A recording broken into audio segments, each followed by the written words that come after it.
avec eux. Et les pharisiens étaient fâchés. Pourquoi il mange avec des gens de mauvaise vie, celui-là? Ben, c'est tout à fait normal. Parce qu'il est venu pour eux. Il est venu pour les malades. Il n'est pas venu pour ceux qui se disent en bonne santé. Parce que ces hommes-là, lorsque tu leur demandes, ils te disent que moi je suis... On dirait qu'ils sont immaculés conception. Ils n'ont jamais péché dans leur vie. Tellement ils n'ont jamais péché, voilà pourquoi ils se disent, si tu fais ça, tu vas aller en enfer. Allez regarder, ils sont tellement parfaits.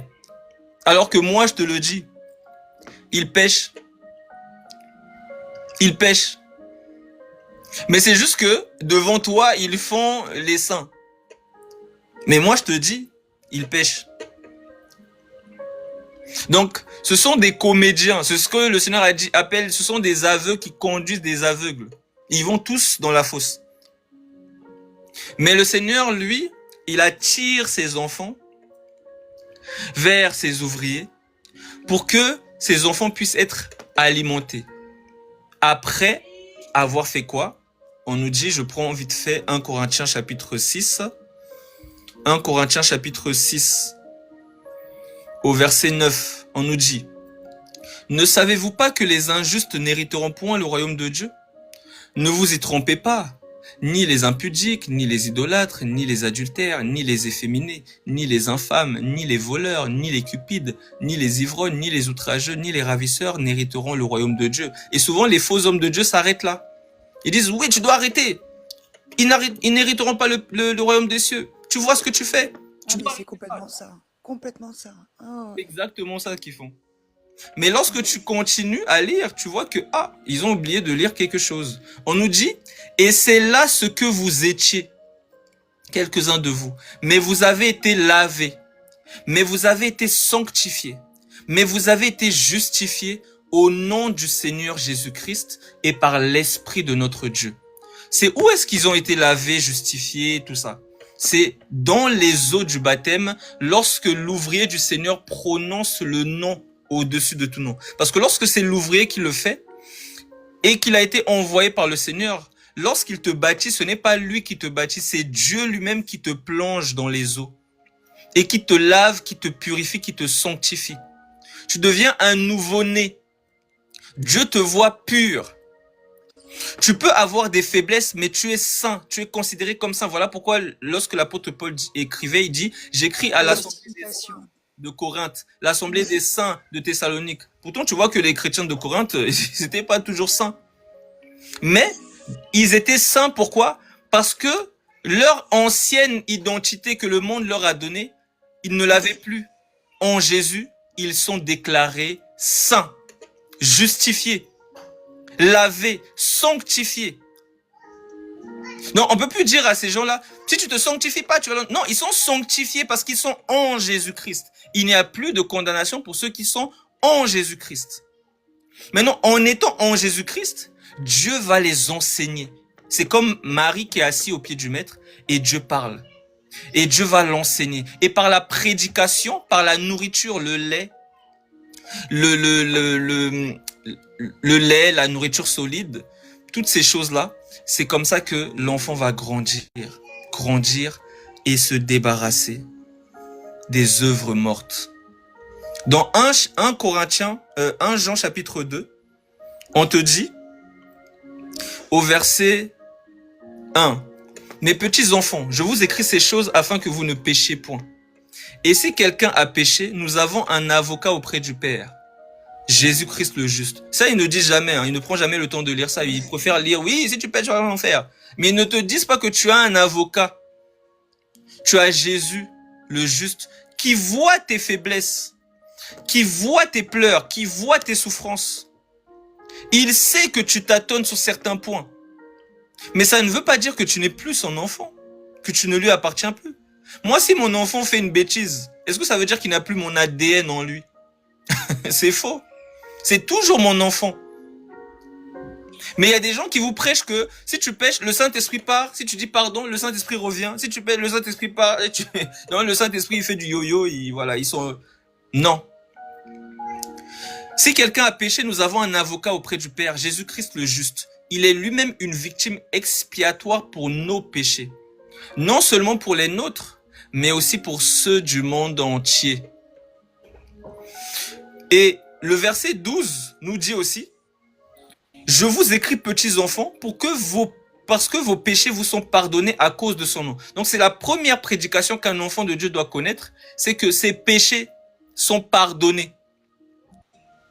Pardonnés. Pour l'éternité. Maintenant, comme ces péchés sont pardonnés, c'est ce que l'apôtre Paul dit. Est-ce que parce que vous êtes ne faites pas de la liberté une occasion pour vivre selon la chair, c'est-à-dire, comme je suis libre, je m'en fous, je fais ce que je veux. Non. Tout est permis, mais tout n'est pas utile. Dans cette marche, Dieu va enseigner ses enfants, et en les enseignant, cette nourriture spirituelle va les dépouiller, va leur révéler leur époux. Ils vont commencer à connaître leur Dieu. Et en apprenant à connaître ton Dieu, tu deviens de plus en plus amoureuse de lui. Et lorsqu'on est amoureuse, on se dépouille. Tu ne feras pas les choses parce que il faut faire, parce que quelqu'un te met un joug. Si tu fais pas ça, qui te met la pression? Non. C'est plus tu vas apprendre à découvrir ce Dieu. Le Seigneur dit, mon peuple périt parce qu'il lui manque la connaissance. Mais vous connaîtrez la vérité et la vérité vous affranchira. La vérité, c'est de le connaître lui. Et c'est ça l'enseignement de l'Esprit. Le Saint-Esprit qui vient et qui enseigne au travers des hommes qu'il a prédestinés. Voilà pourquoi il dit, ne vous bornez pas tous, mes frères, à devenir enseignants, car nous aurons un jugement plus sévère. Donc tout le monde ne peut pas être enseignant déjà parmi les frères. Parce que Dieu, il connaît ceux qu'il a prédestinés à ce rôle-là. Et par rapport à la femme dans l'église, parce que dehors, la femme peut apporter la lumière comme la femme de Samaritaine. Mais dans l'église, le Seigneur ne veut pas qu'elle puisse enseigner. Les hommes sont assis, la femme se lève et commence à enseigner. Je suis maman pasteur, maman prophétesse, écoutez-moi. Dieu ne veut pas ça. C'est ce qu'il dit dans 1 Corinthiens chapitre 14. Il explique ces choses. Parce que c'est un Dieu d'ordre. Même dans le foyer, il y a l'ordre. Il y a le père, la mère, le petit frère, le grand frère, la petite sœur. Donc, il y a un ordre. Même dans la nature, il y a un ordre. Il y a une hiérarchie. Même au travail, aussi, c'est pareil. Donc, dans l'église du Seigneur, le Seigneur, il donne des dons à chacun. Mais par rapport à l'homme, il dit que tu as le ministère de la parole. Par rapport à l'enseignement de l'esprit. À certains hommes, parce que ce n'est pas tous les hommes qui peuvent faire ces choses. Donc, c'est par la prédication que tu vas de plus en plus te dépouiller. C'est ce qu'on nous dit juste après. Au verset 13, 1 Jean 2, verset 13. Je vous écris, verset 12, petits enfants, parce que vos péchés vous sont pardonnés à cause de son nom. C'est les petits enfants qui prennent encore le lait. Je vous écris, Père, parce que vous avez connu celui qui est dès le commencement. Je vous écris, jeunes gens, parce que vous avez vaincu le malin. Donc, les petits enfants, à force de prendre la nourriture spirituelle, ils vont devenir des jeunes gens qui vont vaincre l'esprit du malin. Pourquoi? Je vous écris, jeunes gens, parce que vous avez vaincu le malin. Je vous écris, petits enfants, parce que vous avez connu le Père. Donc, il y a deux prédications que les enfants doivent connaître. Qui est le Père éternel et que leurs péchés sont pardonnés. Ça, c'est la base. C'est les premiers rudiments de la doctrine. Je vous écris, jeunes gens, parce que vous avez vaincu le malin. Je vous écris, petits enfants, parce que vous avez connu le Père. Je vous ai écrit, Père, parce que vous avez connu celui qui est dès le commencement. Je vous écris, jeunes gens, parce que vous êtes forts et que la parole de Dieu demeure en vous et que vous avez vaincu le malin. Tu vas voir que lorsque le Seigneur vient voir Jérémie, il lui dit, Jérémie, va. C'est le moment pour que tu fasses mon œuvre. Parce que avant que tu sois formé dans le ventre de ta mère, je t'avais déjà établi. C'est pas maintenant que je te connais. Ça fait longtemps que je te connais. C'est le moment. Jérémie lui dit, mais non, mais moi je suis un enfant. Il lui dit, ne dis pas que tu es un enfant. Pourquoi? Parce que Jérémie, lui, il se voyait avec ses yeux. Il pensait que c'était encore un enfant, alors que Dieu avait jugé que tu es mature spirituellement. C'est le moment. Donc Dieu sait qui est enfant, petit enfant, qui est les jeunes gens, qui sont les pères. C'est Dieu qui sait. Et il donne la nourriture au temps convenable à chacun. C'est lui qui le fait au travers de ses ouvriers.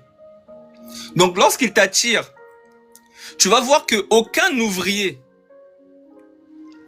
qui a été prédestiné avant la fondation du monde à servir le Seigneur, aucun n'a renié Christ. Ça n'existe pas. Le seul qui a renié, c'est Judas. Pourquoi? Parce que l'Écriture avait prévu que c'était un fils de la perdition. Mais sinon, aucun ne va renier Jésus. Jérémie, il va aller jusqu'au bout de son ministère. Mais Pierre, Moïse il l'a renié, va aller Pierre. jusqu'au bout. Pardon? Pierre, il l'a renié. Oui, mais il est Il a dit, revenu. ah, il est revenu, oui, oui, d'accord. C'est-à-dire Oui, complètement, oui, renié complètement, d'accord. un enfant du Seigneur ne peut pas mourir Mm. en reniant le Christ. Et quand tu regardes Pierre, Pierre n'avait pas encore été envoyé. Lorsqu'il était envoyé dans Matthieu 28, il ne va plus jamais renier le Seigneur. Il était encore un enfant. C'est ce que le Seigneur va lui dire. Lorsque tu étais enfant, tu faisais ce que tu voulais, Pierre. Mais lorsque tu seras vieux, quelqu'un va venir et va te conduire là où tu ne voudras pas aller. Donc, il y a un moment où tu vas commencer l'œuvre. Donc, c'est ce que je te dis, quand quelqu'un est envoyé par le Seigneur, il ne peut pas renier le Christ. Un vrai... Dès que je dois refaire mon baptême d'eau. Bien sûr. Mais déjà, est-ce que cette personne était trinitaire? Oh, c'est en 2016, je me suis fait baptiser. Mm. Donc, est-ce que je sais pas? Ça, je pourrais pas vous le dire, mais il m'a baptisé au nom du Père, du Fils et du Saint-Esprit. C'est ça. C'est-à-dire que, comme je te disais tout à l'heure, la première prédication... Il a pas dit verbalement. Il m'a juste baptisé au nom du Père, du Fils et du Saint-Esprit. Mais il m'a pas dit verbalement qu'il était trinitaire ou... Mais bon, je pense que c'est la même chose. C'est ça. C'est-à-dire que, comme je te disais tout à l'heure, la première prédication que les enfants de Dieu doivent connaître, ils doivent connaître le Père. Petits enfants, je vous écris parce que vous avez connu le Père. Donc, lorsque tu connais le Père, tu sais c'est quoi le nom du Saint-Esprit. Par exemple, je te donne Acte chapitre 16. Dans Acte chapitre 16, on te dit au verset 5 ou 6, je prends ça vite fait. Acte chapitre 16, verset 6, on nous dit: ayant été empêchés par le Saint-Esprit d'annoncer la parole dans l'Asie, ils traversèrent la Phrygie et le pays de Galatie. Arrivés près de la Mysie, ils se disposaient à entrer en Bithynie, mais l'Esprit de Jésus ne leur permit pas. Donc le Saint-Esprit est appelé l'Esprit de Jésus. Donc quand on te dit de baptiser au nom du Saint-Esprit, tu dois prononcer le nom du Saint-Esprit. C'est comme si tu te baptises au nom du président de la République. Ben, tu vas pas dire je te baptise au nom du président de la République. Tu dois dire c'est quoi le nom du président. Je te baptise au nom de Emmanuel Macron, par exemple. Tu dois dire ce nom. Tu dois prononcer le nom du Père, le nom du Fils, le nom de l'Esprit. Donc le nom du Saint-Esprit, on le voit là déjà dans Acte 16. On le voit aussi dans Romains chapitre 9, Romains chapitre 8, au verset 9. On te dit: pour vous, vous ne vivez pas selon la chair, mais selon l'esprit. Si du moins l'esprit de Dieu habite en vous. Si quelqu'un n'a pas l'esprit de Christ, il ne lui appartient pas. Le Saint-Esprit est appelé l'esprit de Christ, l'esprit de Jésus. Donc son nom c'est Jésus-Christ. Le Fils, c'est Jésus-Christ. Maintenant, le Père, il n'arrête pas de dire, il le dit, je vous le dis depuis le commencement. C'est-à-dire que depuis le commencement, il nous l'a dit à nous, ses enfants, parce que avant que tu viennes sur la terre, tu étais dans l'éternité avec Dieu. Et Dieu t'a déjà dit c'est qui le Père. Il t'a déjà dit son nom. Mais tu as oublié. Lorsqu'on vient sur la terre, nous les enfants de Dieu, on oublie tout ce que Dieu nous a dit. On oublie. Et chacun fait sa vie. D'autres, je suis musulman, d'autres, je suis kémite, d'autres, je suis ceci, témoin de Jéhovah, d'autres, je suis catholique, d'autres, je suis évangélique, protestant. Donc chacun fait sa vie dans ce qu'il veut. Moi, je suis athée, je crois en rien. Mais jusqu'au moment où Dieu vient rencontrer ses brebis. Il leur dit, c'est bon, tu as eu le temps de faire tes bêtises, maintenant c'est le moment d'entrer dans la maison et de demeurer en moi. Donc, le Père éternel, il dit dans Ésaïe chapitre 55, je prends ça vite fait. Ésaïe chapitre 55, au verset 9. Autant les cieux sont élevés au-dessus de la terre, autant mes voix sont élevées au-dessus de vos voix, et mes pensées au-dessus de vos pensées. Comme la pluie et la neige descendent des cieux, et n'y retournent pas sans avoir arrosé, fécondé la terre, fait germer les plantes, sans avoir donné de la semence au semeur et du pain à celui qui mange, ainsi en est-il de ma parole qui sort de ma bouche. Elle ne retourne point à moi sans effet, sans avoir exécuté ma volonté et accompli mes desseins. Donc c'est ce qu'on appelle le mystère de la piété. Dieu qui se manifeste en chair, parce qu'on te dit que Dieu, il est au-dessus de tous les cieux. Donc il n'est même pas dans sa création, il n'est ni dans les cieux, ni sur la terre. Il est au-dessus des cieux, dans l'éternité. Et ce Dieu-là, on nous dit que ni les cieux des cieux ne peuvent le contenir. Il est gigantesque. Il contient toute chose en lui. Les cieux, la terre, tout ce qui a été créé est en lui. Alors, il ne peut pas, si il met juste un doigt, il va tout casser. Alors, il doit venir dans la simplicité. Il doit se dépouiller. C'est ce que l'apôtre Paul dit dans Philippiens 2. Ayant en vous les sentiments qui étaient en Jésus-Christ, lequel n'a pas regardé comme une proie à être arraché à Dieu, mais qui s'est dépouillé lui-même en prenant la forme d'un serviteur. Donc, il quitte sa gloire et il vient dans la simplicité. Le mystère de la piété, 1 Timothée 3,16. Dieu se manifeste en chair. Les cieux, la pluie descend des cieux. Donc, Dieu quitte l'éternité. Quand on te dit Dieu quitte, l'homme quitte son père et sa mère et s'attache à sa femme et les deux deviennent une chair. L'apôtre Paul te dit, et ce mystère est grand car il concerne Christ. Donc le père et la mère représentent l'éternité. Dieu se dépouille de sa grandeur et vient dans la simplicité. Le Père éternel vient comme une goutte d'eau. Les cieux deviennent une goutte. C'est ce qu'il dit. Je répète le verset 10, Ésaïe 55. Comme la pluie et la neige descendent des cieux et n'y retournent pas sans avoir arrosé, fécondé la terre et fait germer les plantes, sans avoir donné de la semence au semeur et du pain à celui qui mange, ainsi en est-il de ma parole qui sort de ma bouche. Elle ne retourne point à moi sans effet, sans avoir exécuté ma volonté et accompli mes desseins. Donc lorsque Dieu vient dans sa création, c'est ce qu'on appelle alpha et oméga. Parce que Dieu n'a pas de commencement, Dieu n'a pas de fin, il a toujours existé. Mais lorsqu'il vient dans le temps, il commence une œuvre et il achève une œuvre. C'est ce qu'il dit. Si la prophétie tarde, attends-la, car elle s'accomplira certainement. La prophétie, les gens ont cru que c'était... parce qu'il y a des gens, voilà, ils suivent des faux hommes de Dieu qui leur disent, oui, demain, dans 3 mois, tu auras le mariage. Et dans 3 mois, elle attend, elle a toujours pas le mariage, et elle vient, mais homme de Dieu, tu as dit que j'allais avoir le mariage, ça fait 3 mois, c'est toujours... Il dit, mais si la prophétie tarde, attends-la, ça n'a rien à voir. La prophétie, c'est Dieu lui-même qui vient travailler la terre. La terre, c'est toi, Adam. Donc, il vient travailler pour donner la vie. Adam a été créé en 6 jours. Mais le 7e jour, Dieu doit venir travailler pour lui donner le repos, le Shabbat. Il doit souffler l'esprit de vie en Adam pour que Adam puisse se mouvoir. Parce que Adam est informe et vide. Donc Dieu quitte l'éternité et vient dans la simplicité. C'est ça le Père éternel. Et lorsque ce Dieu-là doit naître, on l'a déjà annoncé depuis qu'il devait venir. Par exemple, dans Ésaïe chapitre 35, on te dit, Ésaïe chapitre 35.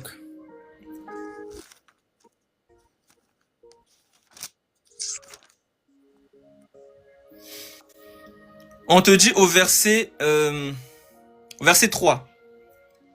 Fortifiez les mains languissantes et affermissez les genoux qui chancellent. On nous a dit d'affermir les genoux qui chancellent, mais vous dites aux genoux qui chancellent, si tu pèches, si tes genoux chancellent, tu vas aller en enfer. Fortifiez les genoux qui chancellent. Arrêtez de prêcher des fausses prédications qui n'ont aucun fondement. Vous prêchez des efforts personnels, du développement personnel. Ça n'a rien à voir avec la sanctification. Je peux te poser une autre question? Ah, Oui, ma soeur. non, c'est parce que par rapport au baptême, parce que j'attendais que tu finisses. Non, y Par a rapport pas. au baptême, ils vont, par rapport à la Trinité. Donc moi je dis que c'était pas la Trinité, etc. Donc des fois pour parler sans rien dire, c'est pas la peine de continuer. Ils vont te mettre dans le Matthieu, Matthieu 28 et 19. Bon, je pense que tout le monde le connaît. Allez de toutes les nations faire des disciples, baptisez-les au nom du Père, du Fils et du Saint-Esprit. Voilà ce qu'il me donne par rapport à la Trinité. Donc comment, par rapport à ce verset-là, si je rencontre quelqu'un, comment lui faire comprendre que la Trinité n'existe pas? Premièrement, en lui disant que on dirait que les apôtres ont désobéi. Parce que Dieu leur a dit de baptiser au nom du Père, du Fils et du Saint-Esprit. Mais dans tout acte des apôtres, tu ne trouveras aucun apôtre qui a baptisé au nom du Père, du Fils et du Saint-Esprit. Par exemple, tu vas leur donner Acte chapitre 2. Je prends ça vite fait. Acte chapitre 2 au verset 38. Où Pierre leur dit, repentez-vous et que chacun de vous soit baptisé au nom de Jésus-Christ pour le pardon de vos péchés. Mais pourquoi Pierre, qui a reçu les clés et qui a reçu cet ordre de baptiser au nom du Père, du Fils et du Saint-Esprit, pourquoi n'a-t-il pas dit baptiser au nom du Père, du Fils et du Saint-Esprit? Tout simplement parce que le Seigneur lui a dit, Pierre, ne bouge pas, toi et tous les autres apôtres ne bougez pas, allez dans la chambre haute. Parce qu'il faut que l'esprit de vérité vienne. Et c'est lui qui va vous conduire dans toute la vérité. Il va vous enseigner, il va vous révéler le nom du Père. Et tu vas voir que les apôtres vont le dire, hein, ils vont dire ça vite fait dans 1 Jean chapitre 5 au verset 20. Les apôtres vont dire, nous savons aussi que le Fils de Dieu est venu et qu'il nous a donné l'intelligence pour connaître le véritable. Et nous sommes dans le véritable en son Fils Jésus-Christ. C'est lui qui est le véritable Dieu. C'est lui qui est le Père éternel. C'est lui qui est le véritable Dieu et la vie éternelle. Donc nous avons reçu enfin l'Esprit qui va nous expliquer c'est qui le Père, c'est qui le Fils, c'est qui l'Esprit. Et tu vas voir aussi dans Acte chapitre 10, je prends ça vite fait. Acte chapitre 10 au verset 44. Comme Pierre prononçait encore ces mots, le Saint-Esprit descendit sur tous ceux qui écoutaient la parole. Il ne leur a pas imposé les mains pour recevoir le Saint-Esprit. Le Saint-Esprit est venu lui-même pour confirmer ceux qui lui appartiennent. Tous les fidèles circoncis qui étaient venus avec Pierre furent étonnés de ce que le don du Saint-Esprit était aussi répandu sur les païens. Car ils les entendaient parler en langue et glorifier Dieu. Alors Pierre dit, peut-on refuser l'eau du baptême à ceux qui ont reçu le Saint-Esprit aussi bien qu'à nous? Et il ordonna qu'ils fussent baptisés au nom du Seigneur. Jésus-Christ. Donc, il va pas dire non, il faut que vous devez prononcer la formule Père, Fils, Saint-Esprit. Non, au nom du Seigneur. Et tu vas voir que dans Acte chapitre 19 aussi, Acte chapitre 19 verset 1, on nous dit, pendant qu'Apollos était à Corinthe, Paul, après avoir parcouru les hautes provinces de l'Asie, arriva à Éphèse. Ayant rencontré quelques disciples, il leur dit, avez-vous reçu le Saint-Esprit quand vous avez cru? Ils lui répondirent, nous n'avons pas même entendu dire qu'il y a un Saint-Esprit. C'est-à-dire, eux, ils savent même pas c'est qui le Saint-Esprit. Il dit, de quel baptême avez-vous donc été baptisés? Ils dirent, du baptême de Jean. Alors Paul dit, ah, mais Jean a baptisé du baptême de repentance. Disons au peuple de croire, parce que la repentance, c'est croire en Jésus. Disons au peuple de croire en celui qui venait après lui, c'est-à-dire en Jésus. Sur ces paroles, ils furent baptisés au nom du Seigneur Jésus. Tout simplement pourquoi? Pour te dire quoi que le Seigneur, il avait dit que lorsqu'il viendrait, il parlerait en parabole. Il l'a annoncé dans Psaume chapitre 78. Le Psaume chapitre 78. Je prends la version d'Arby qui est beaucoup plus claire. On nous dit, prête l'oreille à ma loi, mon peuple. Inclinez vos oreilles aux paroles de ma bouche. J'ouvrirai ma bouche en parabole. J'annoncerai les énigmes des jours d'autrefois. Donc, le Seigneur avait dit que il allait venir et qu'il allait ouvrir sa bouche en parabole. Il avait aussi donné une autre promesse que j'allais lire tout à l'heure. C'est dans Ésaïe chapitre 35. Donc, Ésaïe chapitre 35. Le Seigneur dit, j'étais au verset 3, fortifiez les mains languissantes et affermissez les genoux qui chancellent. Dites à ceux qui ont le cœur troublé, prenez courage, ne craignez point. Voici votre Dieu. Donc, le Père là, il est en train de venir. Voici votre Dieu. La vengeance viendra. La rétribution de Dieu, il viendra lui-même et vous sauvera. Donc, le Père doit venir nous sauver. Oui, oui. Alors s'ouvriront les yeux des aveugles. Voici les signes qui vont accompagner ce Père-là. Alors s'ouvriront les yeux des aveugles, s'ouvriront les oreilles des sourds. Alors le boiteux sautera comme un cerf et la langue du muet éclatera de joie. Car des eaux jailliront dans le désert et des ruisseaux dans la solitude. Qui a fait ça? Jésus-Christ. Jésus, oui. Et il vient aussi montrer que ces signes-là sont accomplis. Il le dit dans Matthieu chapitre 13. Matthieu chapitre 13.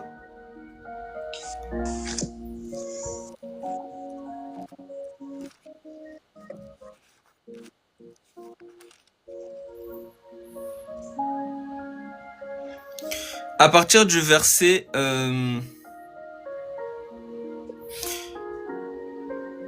au verset 34. Matthieu chapitre 13, verset 34. Jésus dit à la foule toutes ces choses en parabole, comme il l'a annoncé dans le psaume 78. Il ne lui parlait point sans parabole, afin que s'accomplisse ce qui avait été annoncé par le prophète. J'ouvrirai ma bouche en parabole, et je publierai des choses cachées depuis la création du monde. C'est ce qui est annoncé dans le psaume 78 par le prophète David. Donc David parlait par l'Esprit, et l'Esprit de Dieu avait annoncé que lorsqu'il allait venir, il allait parler en parabole. Lorsqu'il parle en parabole, les gens ne comprennent pas. Même les disciples vont lui dire, mais Seigneur, pourquoi leur parles-tu en parabole? Il leur pose cette question juste avant, au verset 13, je pense, je monte un peu.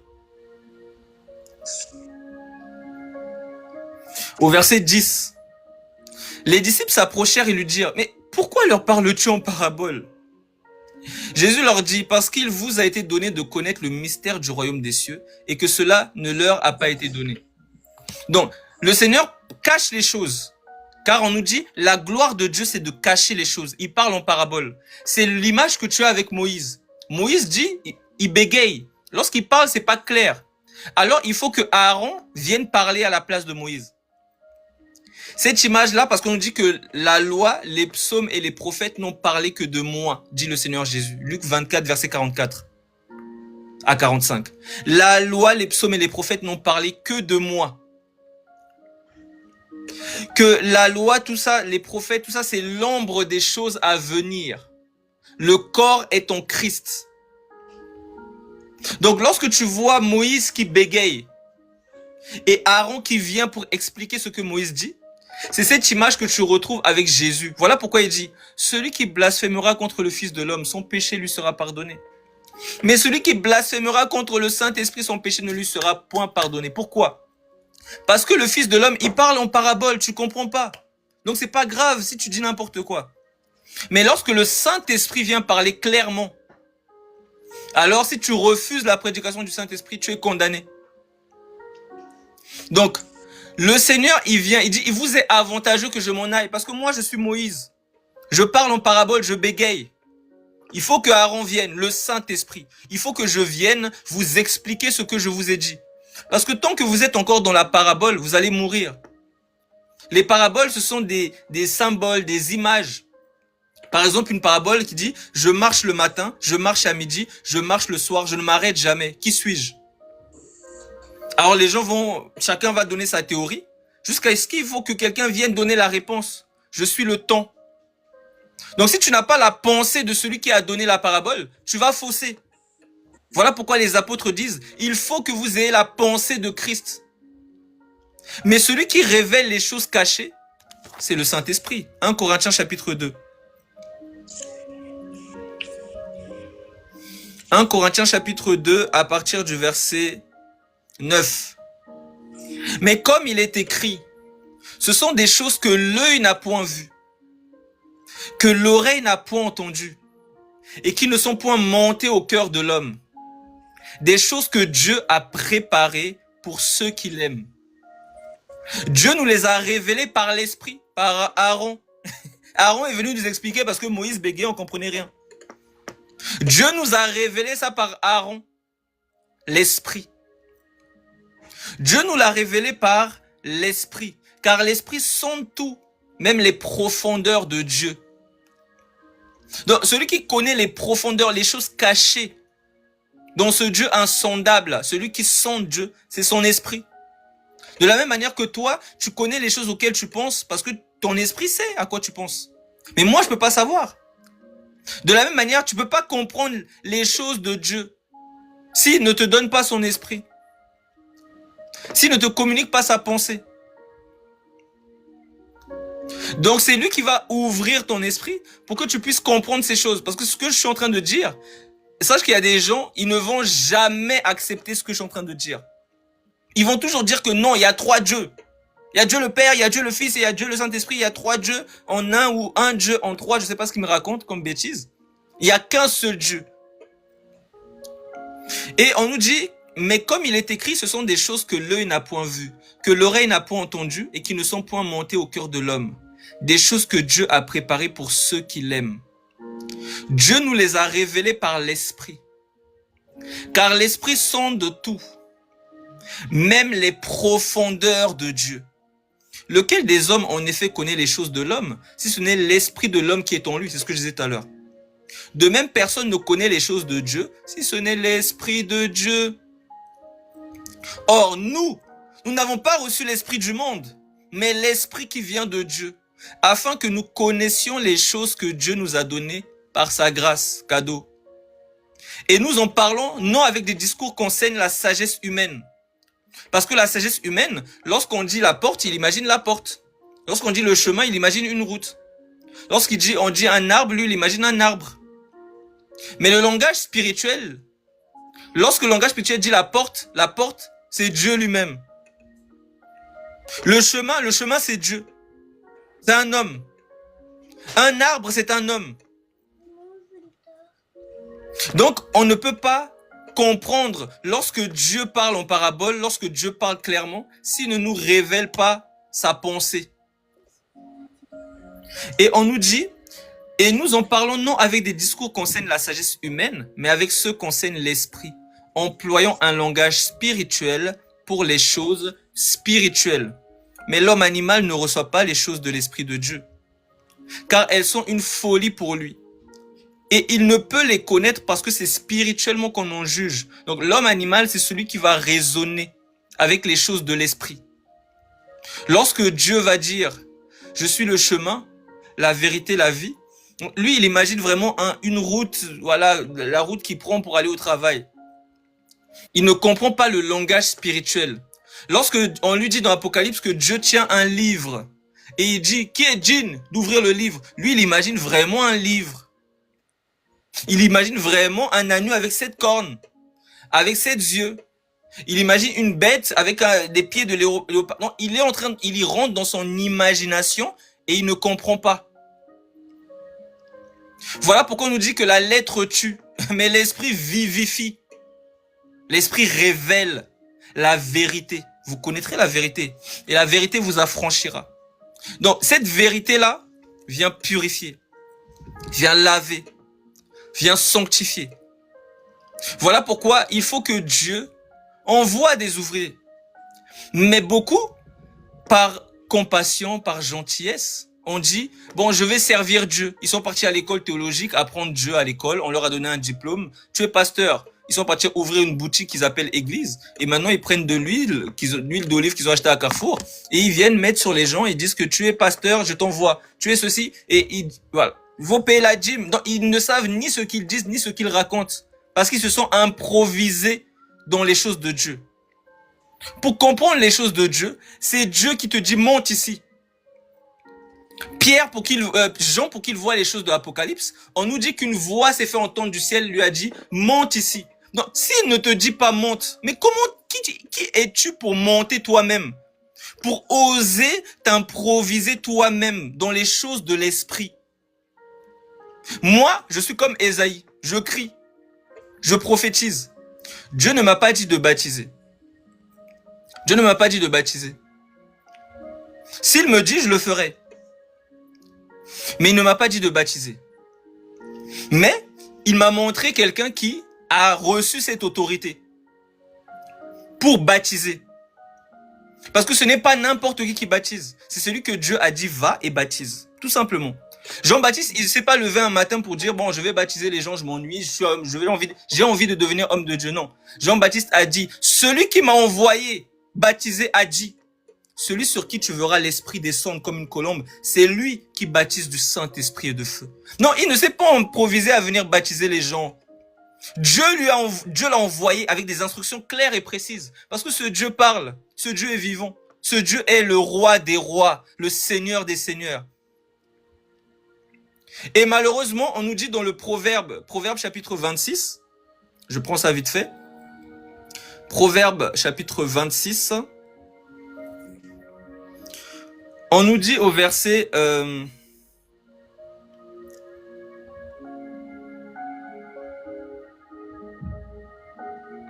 Proverbe chapitre 25, on nous dit au verset 6, ne t'élève pas devant le roi et ne prends pas la place des grands, car il vaut mieux qu'on te dise monte ici que si l'on t'abaisse devant le prince que tes yeux voient. Donc, il ne faut pas prendre la place des grands, il ne faut pas s'élever soi-même. Il faut que le roi des rois te dise monte ici. Va à mon service. On voit Ésaïe qui est en train de prophétiser. Ésaïe 1, Ésaïe 2, Ésaïe 3, il prophétise. Il dit des choses véritables par l'Esprit de Dieu.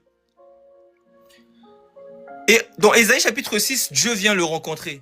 Il lui dit, qui enverrai-je? Il dit, me voici, envoie-moi. Et Dieu l'envoie. Mais pourtant, il prophétisait. Mais Dieu ne l'avait pas envoyé pour une œuvre précise. Tu vas voir que Dieu va dire, lorsque les apôtres sont en train de prier, il y avait des prophètes, des docteurs qui priaient dans l'église d'Antioche, Actes chapitre 6, et le Saint-Esprit va dire, mettez-moi à part Paul et Barnabas pour l'œuvre à laquelle je les ai appelés. C'est lui qui dit, monte ici. C'est lui qui envoie des ouvriers. S'il ne t'a pas envoyé faux prédicateur, tais-toi, assieds-toi. Ne t'improvise pas parce que tu vas faire n'importe quoi. Si tu te fais baptiser par Nicodème, mais tu n'es pas baptisé parce que Nicodème n'est même pas né et il est encore moins envoyé. Si tu te fais baptiser par Nicodème, Nicodème est écouté par tout le peuple. Tout le peuple reconnaît que c'est un homme de Dieu. Les gens reconnaissaient que Simon le magicien, c'était un homme de Dieu. Mais Dieu ne le connaissait pas et Dieu ne l'avait jamais envoyé. Voilà pourquoi lorsqu'il viendra, il va dire à certains. Il y en a qui vont dire, mais Seigneur, j'ai chassé des démons en ton nom, j'ai prophétisé en ton nom, j'ai fait ceci, j'ai fait... Le Seigneur va dire, je ne vous ai jamais connu. Retirez-vous de moi, vous qui commettez l'iniquité. Je ne vous ai jamais envoyé. Qui êtes-vous? Vous n'êtes même pas nés. Mais vous voulez faire les choses des grands. C'est les choses des grands. C'est des rois. C'est des personnes que Dieu avait déjà prédestinées à ses œuvres saintes. On ne touche pas les choses saintes. On ne donne pas les perles au pourceau. Donc il y a des choses qui appartiennent à des personnes. Les apôtres vont demander au Seigneur, je prends vite fait cette écriture, où on nous dit que les apôtres, il y en avait qui voulaient s'asseoir à la droite et à la gauche du Seigneur.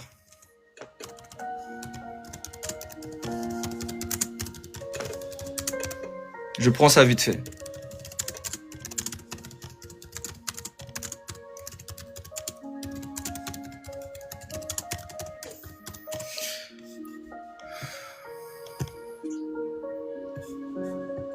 dans Marc chapitre 10, je prends ça, on nous dit, Marc chapitre 10,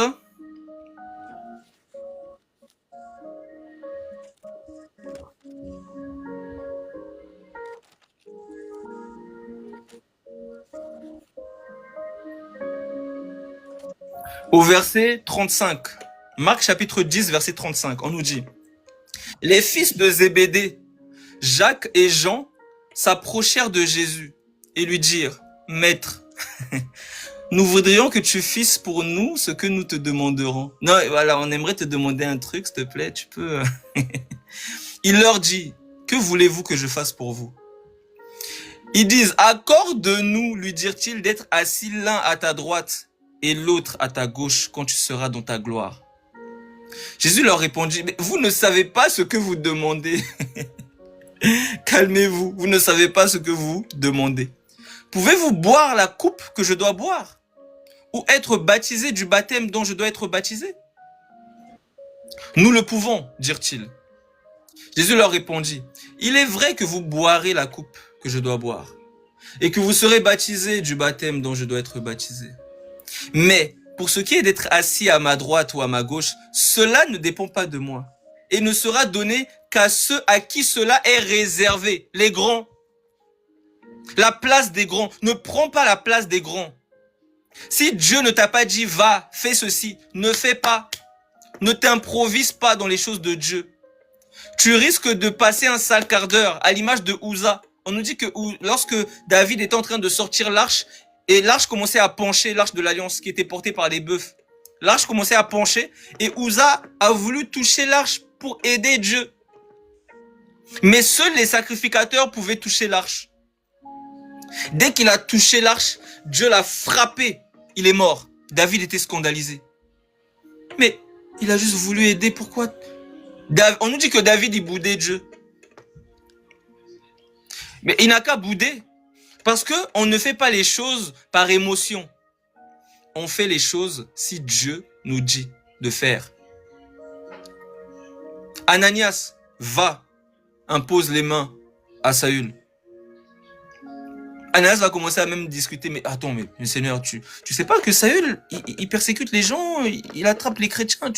Il est en train d'essayer d'informer Dieu. Il dit non, va, je l'ai choisi. Pour qu'il porte mon nom aux nations. Il connaîtra combien il faut souffrir pour ce nom qu'il a persécuté avant. Donc, le Père éternel a été annoncé dans la loi, les psaumes et les prophètes. Par exemple, Ésaïe chapitre 9 au verset 5 nous dit, Ésaïe chapitre 9 verset 5, on nous dit au verset 5, car un enfant nous est né, un fils nous est donné, et la domination reposera sur son épaule.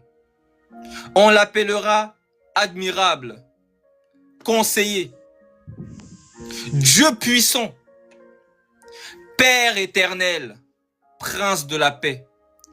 Donc, cet enfant-là, il a tous les attributs. On peut l'appeler Emmanuel, Prince de la paix, Shiloh, Dieu tout-puissant, Agneau, Feu, Saint-Esprit, Père. Tout ça, c'est lui. Mais si on veut le dissocier, on commence à faire non, il y a 3 dieux, non, il y a 4 dieux.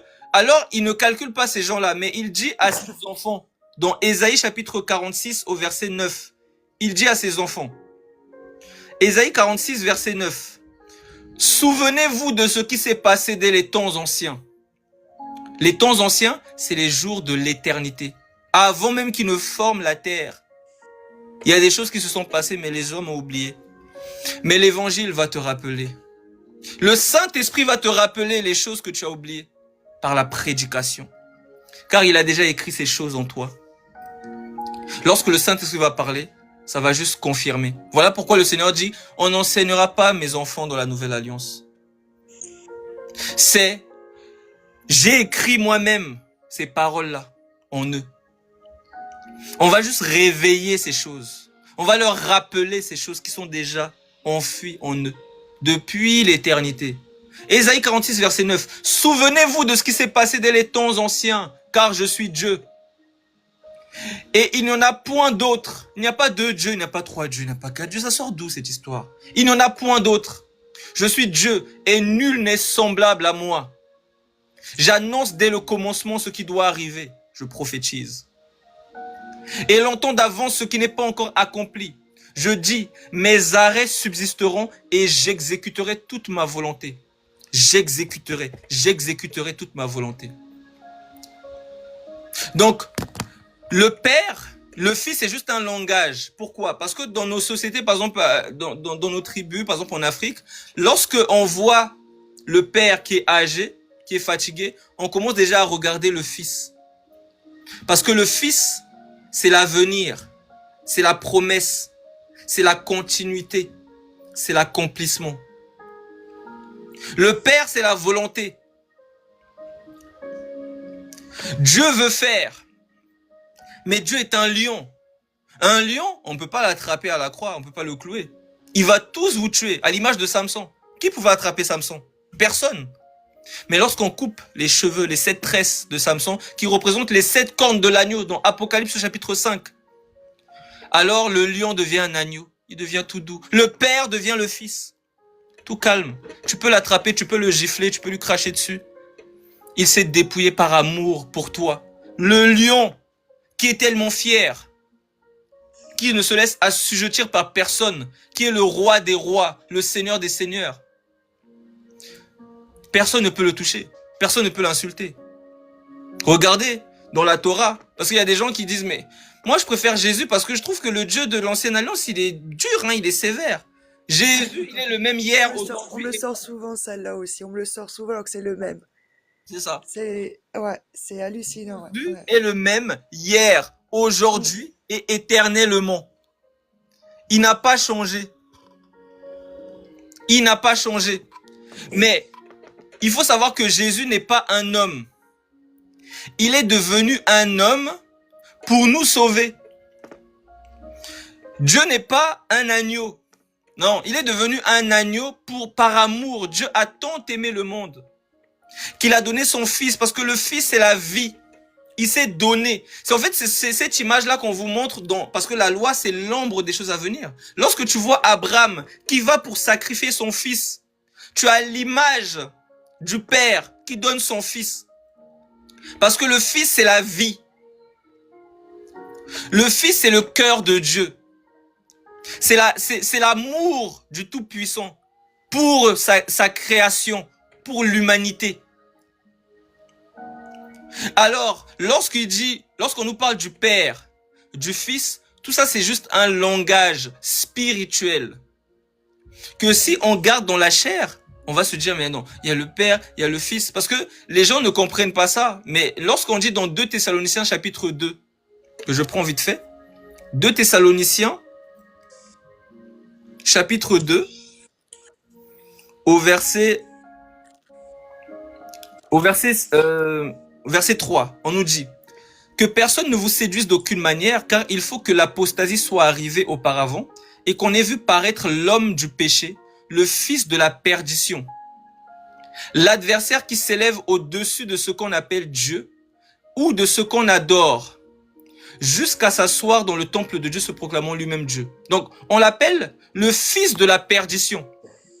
Alors, les gens, pour ça, ils comprennent que c'est allégorique. Mais pour le Fils de Dieu, ils ne comprennent pas. Alors quand on leur demande, si on va dans votre logique, c'est qui le père de la perdition? Ils vont dire, je sais pas. Mais alors, quand on te parle du Fils de la perdition, c'est tout simplement pour te dire que la perdition se manifeste en chair. Satan devient un homme, celui qu'on appelle l'antéchrist. Satan va venir dans l'humanité. De la même manière que Dieu est venu dans l'humanité, ce qu'on appelle le Fils de Dieu. Donc, il y a le Fils de Dieu, il y a le Fils de la perdition. Dieu qui se manifeste en chair, Satan qui se manifeste en chair. Voilà pourquoi on voit que, pour ceux qui vont regarder un peu la mythologie, ils vont voir que Pharaon était appelé Fils de Dieu. Les dieux d'Olympe, les Zeus, les Athéna, on les appelait des fils de Dieu, c'est-à-dire des dieux faits hommes. Donc, Fils de Dieu, c'est un langage antique. C'est pas quelque chose que tu dois comprendre avec le cerveau humain. Donc en 2025, bon, moi j'ai mon père, il y a le fils, donc oui, fils de Dieu, donc ça veut dire qu'il y a le père qui est là, et non, ils ne comprennent pas. C'est allégorique. Voilà pourquoi ce n'est pas tout le monde qui peut aller ouvrir ce livre. C'est ce que le Seigneur dit dans Ésaïe chapitre 29. Je prends ça vite fait. Ésaïe chapitre 29. Au verset 11, je pense. Ésaïe 29, verset 11. On nous dit: toute la révélation est pour vous comme les mots d'un livre cacheté, que l'on donne à un homme qui sait lire, en disant: lis donc cela. Et qui répond: je ne le puis car il est fermé. Donc la révélation de ce livre-là que vous appelez la Bible, c'est quelque chose qui est fermé. C'est un livre spirituel. Donc quand on le donne à quelqu'un qui sait lire, on lui dit lis, il dit je peux pas, c'est fermé. C'est-à-dire je peux pas accéder aux choses cachées à l'intérieur. Quand je lis Apocalypse, je comprends pas. Quand je lis Daniel, je comprends pas. C'est ce qu'on appelle les choses cachées. Toute la révélation est pour vous comme les mots d'un livre cacheté que l'on donne à un homme qui sait lire en disant lis donc cela, et qui répond je ne le puis car il est cacheté. Ou un livre que l'on donne à un homme qui ne sait pas lire en disant lis donc cela, et qui répond je ne sais pas lire. Donc ce livre-là, que tu sois un intellectuel, voilà, quelqu'un qui a je sais pas, bac plus 10, bac plus 20, peu importe ce que tu as, tu ne peux pas accéder à ce livre. Même si tu ne sais pas lire, tu es analphabète, tu ne maîtrises pas, tu peux pas lire. Parce que ces choses-là, c'est Dieu qui les révèle par son esprit, c'est spirituel. On te dit que les apôtres, c'était des hommes sans instruction, des pêcheurs de poissons. Mais l'esprit de vérité est venu sur eux. Ils ont écrit des choses qui bouleversent la création jusqu'à aujourd'hui. Donc, le Seigneur t'a conduit pour que tu entendes ces choses et que tu prennes le vrai baptême conforme à la saine doctrine. Au nom du Seigneur Jésus-Christ, par son ouvrier qu'il a envoyé. C'est pour ça. Parce que tu as prié. C'est ce que je disais tout à l'heure. Dieu permet des temps, si je puis dire, des tâtonnements de souffrance. C'est ce qu'il dit même dans Actes chapitre 17. Je prends ça vite fait. Il dit ça au travers de l'apôtre Paul. Actes chapitre 17, au verset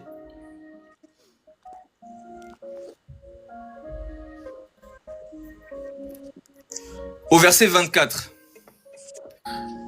Actes chapitre 17, verset 24. Le Dieu qui a fait le monde et tout ce qui s'y trouve, étant le Seigneur du ciel et de la terre, n'habite point dans des temples faits de mains d'hommes. Il n'est point servi par des mains humaines, comme s'il avait besoin de quoi que ce soit. Lui qui donne à tous la vie, la respiration et toutes choses. Il a fait que tous les hommes sortis d'un seul sang habitassent sur toute la surface de la terre, ayant déterminé la durée des temps et les bornes de leur demeure. Il a voulu qu'ils cherchassent le Seigneur et qu'ils s'efforçassent de le trouver en tâtonnant.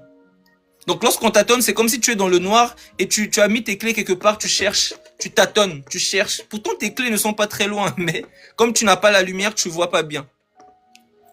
Et c'est ce qu'il dit.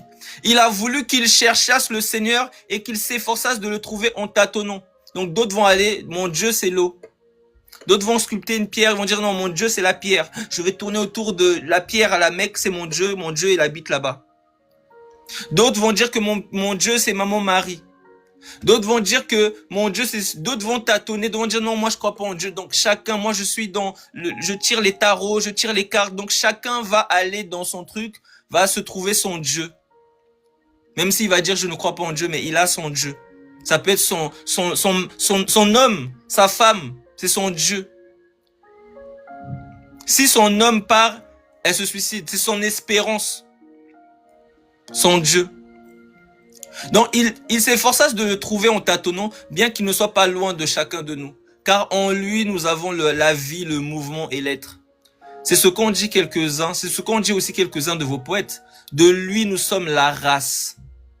Ainsi donc, étant la race de Dieu, nous ne devons pas croire que la divinité soit semblable à de l'or, à de l'argent ou à de la pierre sculptée par l'art et l'industrie de l'homme. Pour ceux qui tournent autour d'une pierre à la Mecque, écoutez. Ainsi donc, étant la race de Dieu, nous ne devons pas croire que la divinité soit semblable à de l'or, à de l'argent ou à de la pierre sculptée par l'art et l'industrie de l'homme. Dieu sans tenir compte des temps d'ignorance. Dieu sans tenir compte des temps d'ignorance. Donc Dieu ne tient pas compte des temps d'ignorance. Il permet des temps d'ignorance jusqu'à ce qu'il vienne pour dire « me voici ». La femme samaritaine, elle était en train de tourner, elle avait eu 6 maris. Il lui dit même, j'ai eu 5 maris. Il dit, tu as eu 5 maris et même celui que tu as, ce n'est pas le bon. Parce que c'est moi le 7e époux. C'est moi ton repos. Il la laisse tourner jusqu'au jour où il doit parler d'un cœur à cœur avec elle. La femme à la perte de sang, elle a tourné pendant 12 ans, elle cherchait des médecins, elle dilapidait son argent, elle est partie dans telle assemblée, dans telle église, l'église parole du salut, l'église la gloire de Dieu, l'église la gloire céleste, l'église ceci, l'église la manne cachée, l'église d'ombre. Elle a tourné, elle a trouvé plein de charlatans, plein de gens. Au début, elle a cru, ensuite elle était déçue, elle a tourné, jusqu'au jour. Parce qu'il vient toujours en dernier, je me lève le dernier. Il dit, ceux qui sont venus avant moi sont des voleurs et des brigands. Les brebis ne les ont pas écoutés. Les brebis ont été tellement débordées qu'elles ont dit non, je reste tout seul dans mon coin, c'est bon, j'en ai marre. C'est trop du n'importe quoi. Jusqu'à ce qu'elles arrivent dans ce moment où elles sont dépitées et elles vont crier à moi. Alors, j'irai voir Moïse. Lorsque les enfants d'Israël ont commencé à crier à Dieu, Dieu vient voir Moïse, il dit, Moïse monte. La voix de mon peuple crie et de la terre jusqu'à moi. Alors va les délivrer. Donc lorsque maintenant l'enfant de Dieu commence à crier et Dieu voit que dans son cœur, elle est vraiment affligée, elle a vraiment besoin d'une direction. Alors Dieu dit, me voici. Et elle tombe sur la vérité. Ça peut être en train de marcher, quelqu'un vient. Vous savez ceci, vous savez cela. C'est l'Esprit de Dieu qui parle. Ça peut être elle est en train de switcher sur TikTok, elle tombe, elle est scotchée. Ça peut être elle est au travail, un nouveau employé vient, il parle. Dieu vient visiter ses enfants dans la détresse. Au jour de la détresse, j'ai invoqué mon Dieu et il m'a répondu.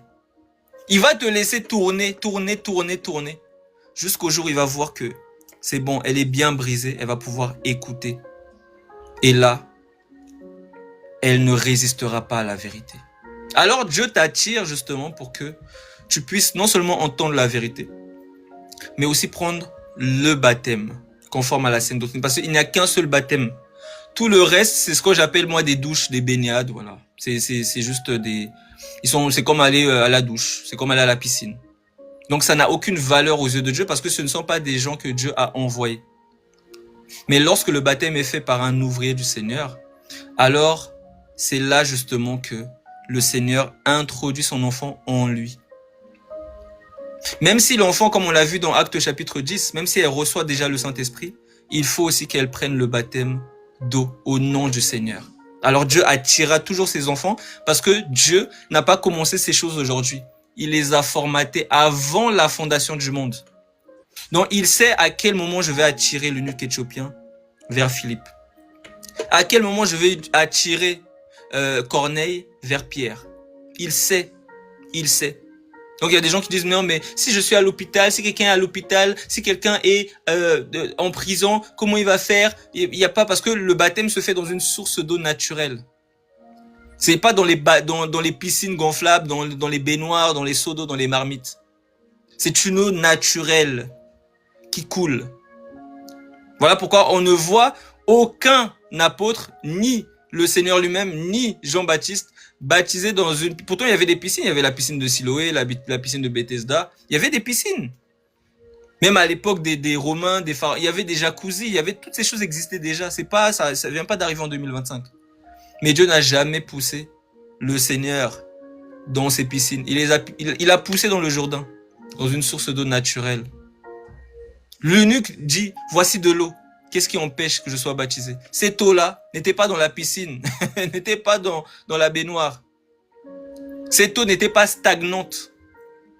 Cette eau était dans la nature.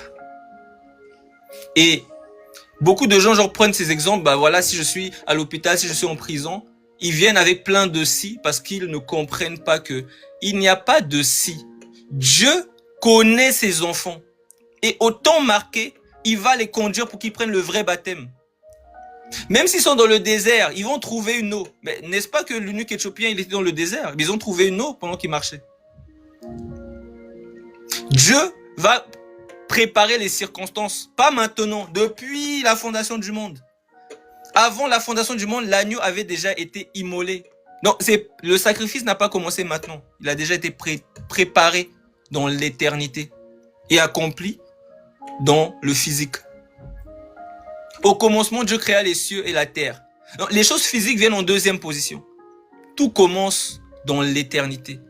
Tout commence dans les cieux.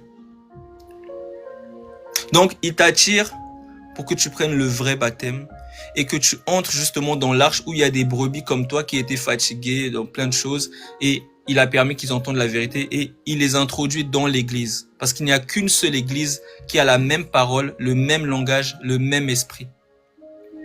Et là, l'enfant commence à grandir, grandir, grandir et au fur et à mesure, le Seigneur va enlever les montagnes dans sa vie. Les faiblesses, les choses qu'elle n'arrivait pas à arrêter, c'est lui qui va le faire par son esprit, car ce n'est ni par la force, ni par la puissance, mais c'est par mon esprit, dit le Seigneur. Alors ne culpabilise pas, parce que l'ennemi va venir t'oppresser, il va venir te mettre de la culpabilité. Oh, regarde ce que tu as fait, ou bien les hommes vont te dire, si tu pêches, tu vas aller en enfer. Mais sois dans la paix, tout est accompli. Voici la bonne nouvelle. Donc voilà un peu ma sœur.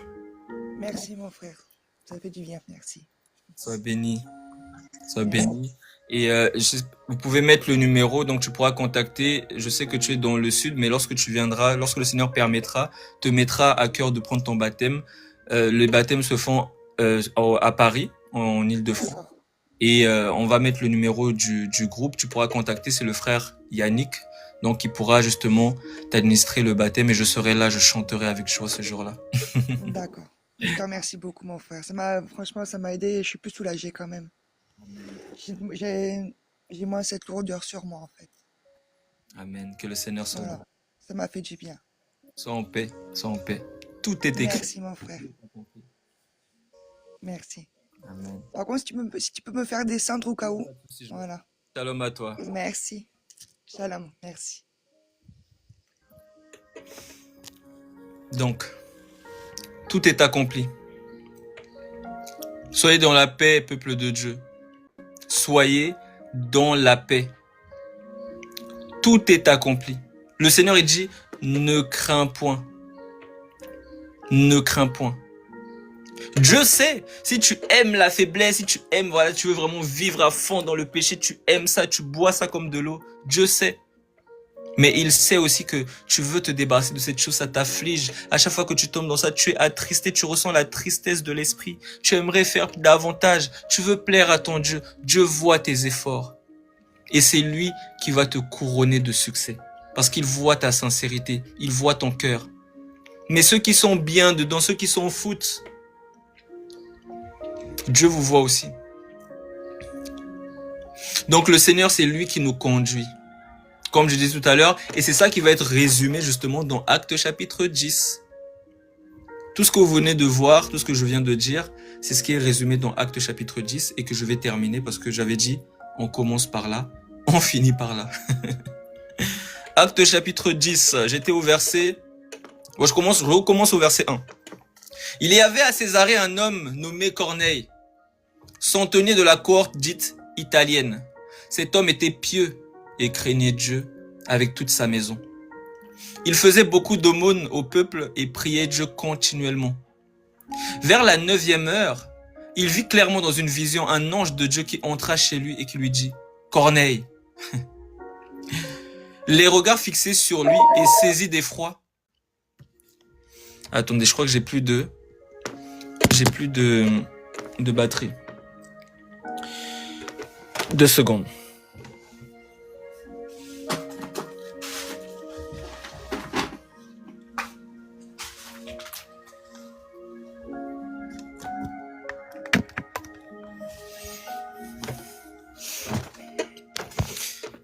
Alors, les regards fixés. Amen, amen. Sois aussi béni, mon frère Kofi. Les regards fixés sur lui et saisi d'effroi, il répondit, « Qu'est-ce, Seigneur ?» Et l'ange lui dit, « Tes prières et tes aumônes sont montées devant Dieu. Tes prières et tes aumônes sont montées devant Dieu. Et il s'en est souvenu. Envoie maintenant des hommes à Jopé et fait venir Simon surnommé Pierre. Il est logé chez un certain Simon, corroyeur, dont la maison est près de la mer. » Dès que l'ange qui lui avait parlé fut parti, Corneille appela 2 de ses serviteurs et un soldat pieux d'entre ceux qui étaient attachés à sa personne. Et après leur avoir tout raconté, il les envoya à Jopé.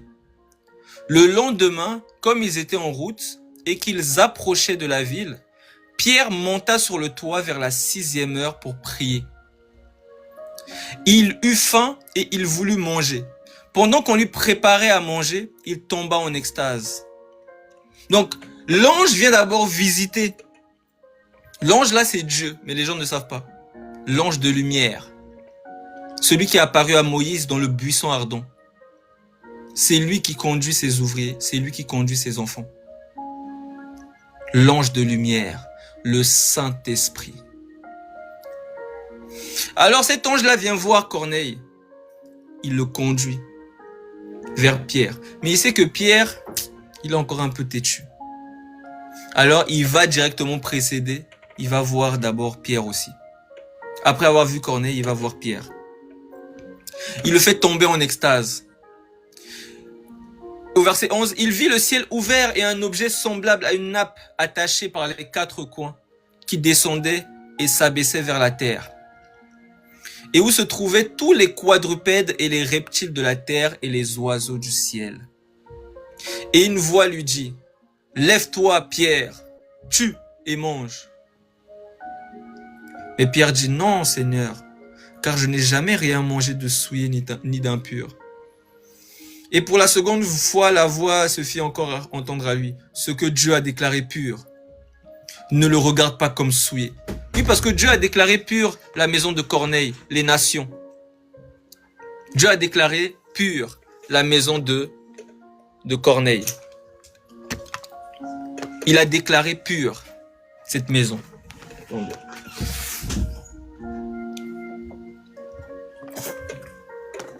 Donc ce que Dieu a déclaré pur, tu peux pas le déclarer impur.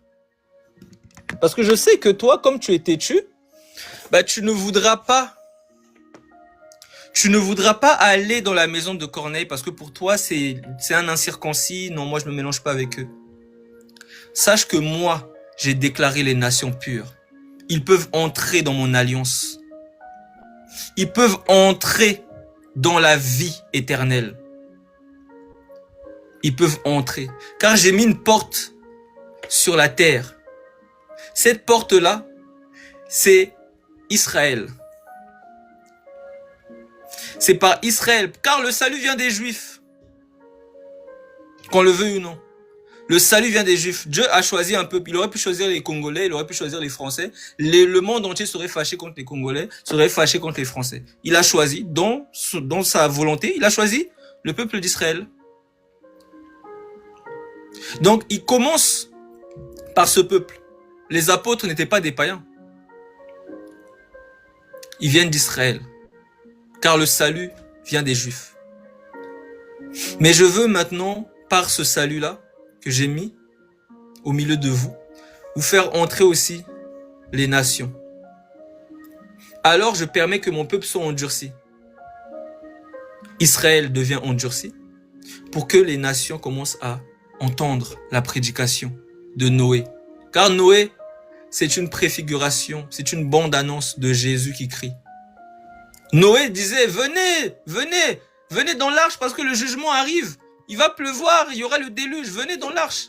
Jésus dit, venez à moi, vous tous qui êtes fatigués et chargés, et je vous donnerai du repos. Venez, le repos c'est moi, l'arche c'est moi, Noé c'est moi, je suis tout. Alors ne considère pas impur ce que moi j'ai déclaré pur.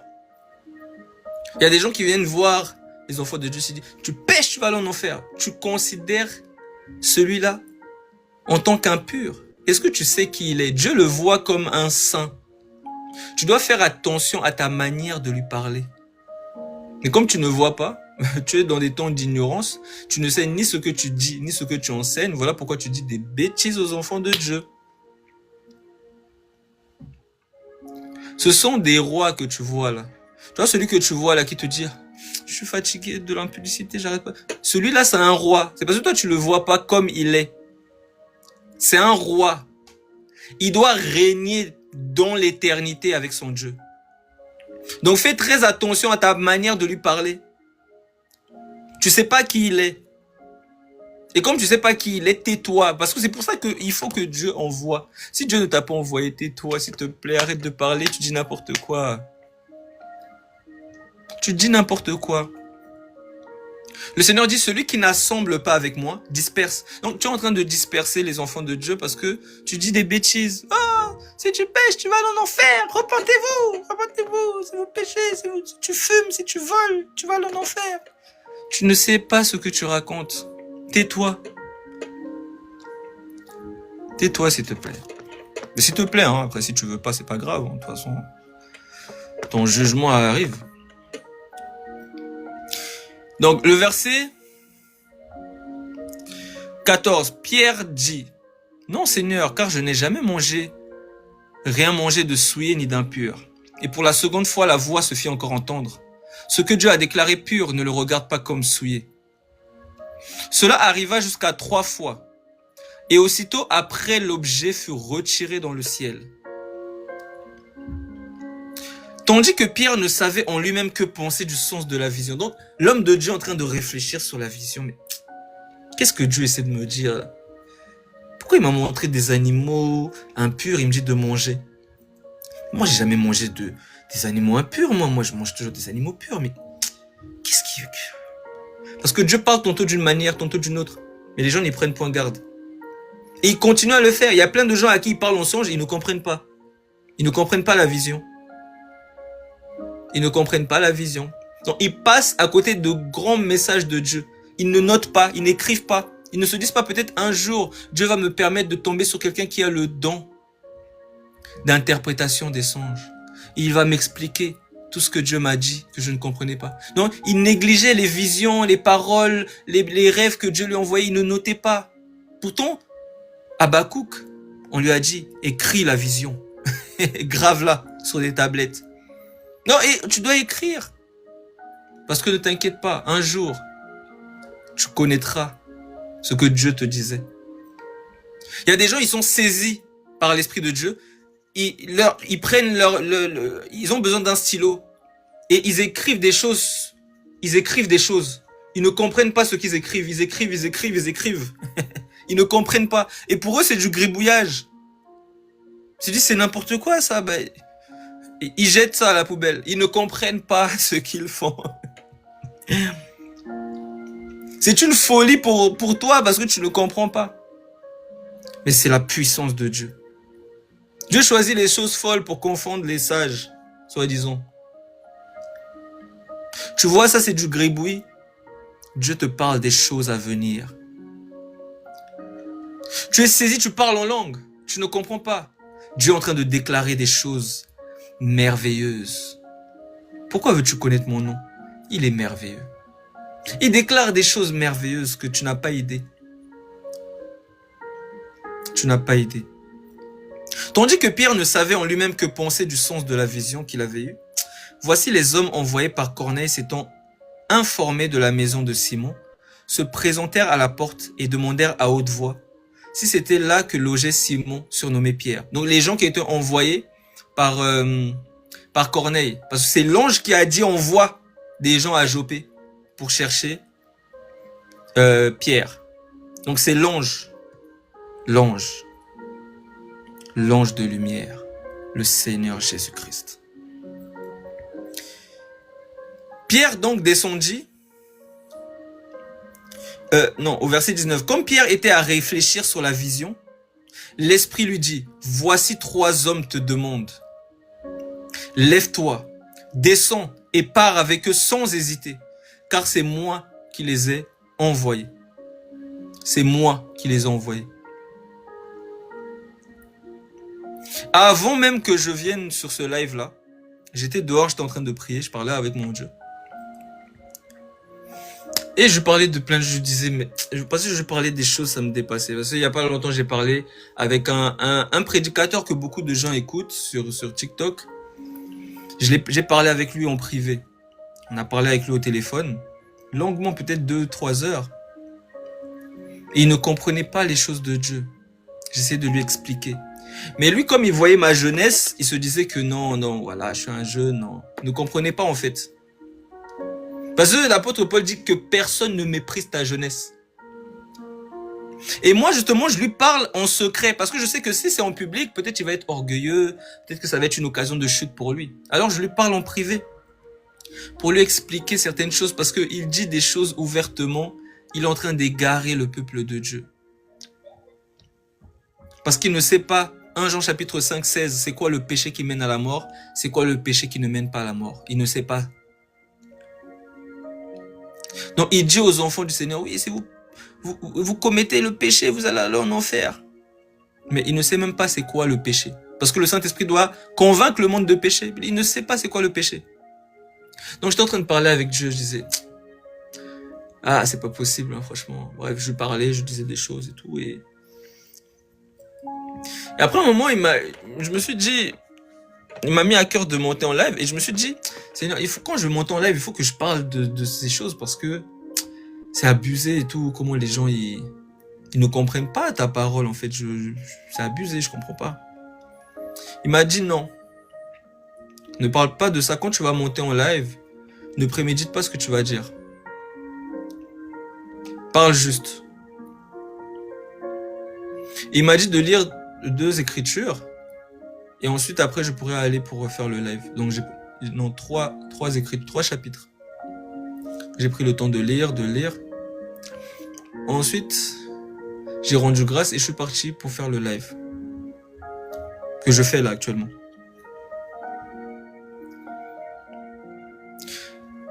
Et Dieu voulait parler à quelqu'un. Voilà pourquoi il voulait pas que je parle de certaines choses que j'avais prévues moi, dans mon intelligence. Mais Dieu voulait que je parle d'autres choses. Il voulait juste que j'ouvre la bouche. C'est lui qui va parler. C'est lui qui va parler. Shalom, Carmon. On nous dit, au verset 18, et demandèrent à haute voix si c'était là que logeait Simon, surnommé Pierre. Et comme Pierre était à réfléchir sur sa vision, l'Esprit lui dit, voici 3 hommes te demandent. Voici 3 hommes te demandent. Lève-toi, descends et pars avec eux sans hésiter, car c'est moi qui les ai envoyés. Pierre donc celui qui a envoyé là, c'est l'ange. Mais l'Esprit dit c'est moi qui les ai envoyés.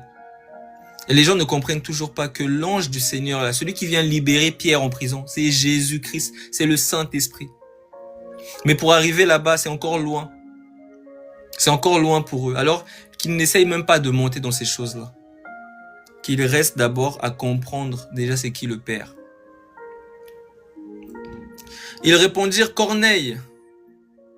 Au verset 21, Pierre donc descendit et dit à ses hommes, voici je suis celui que vous cherchez. Et quel est le motif qui vous amène?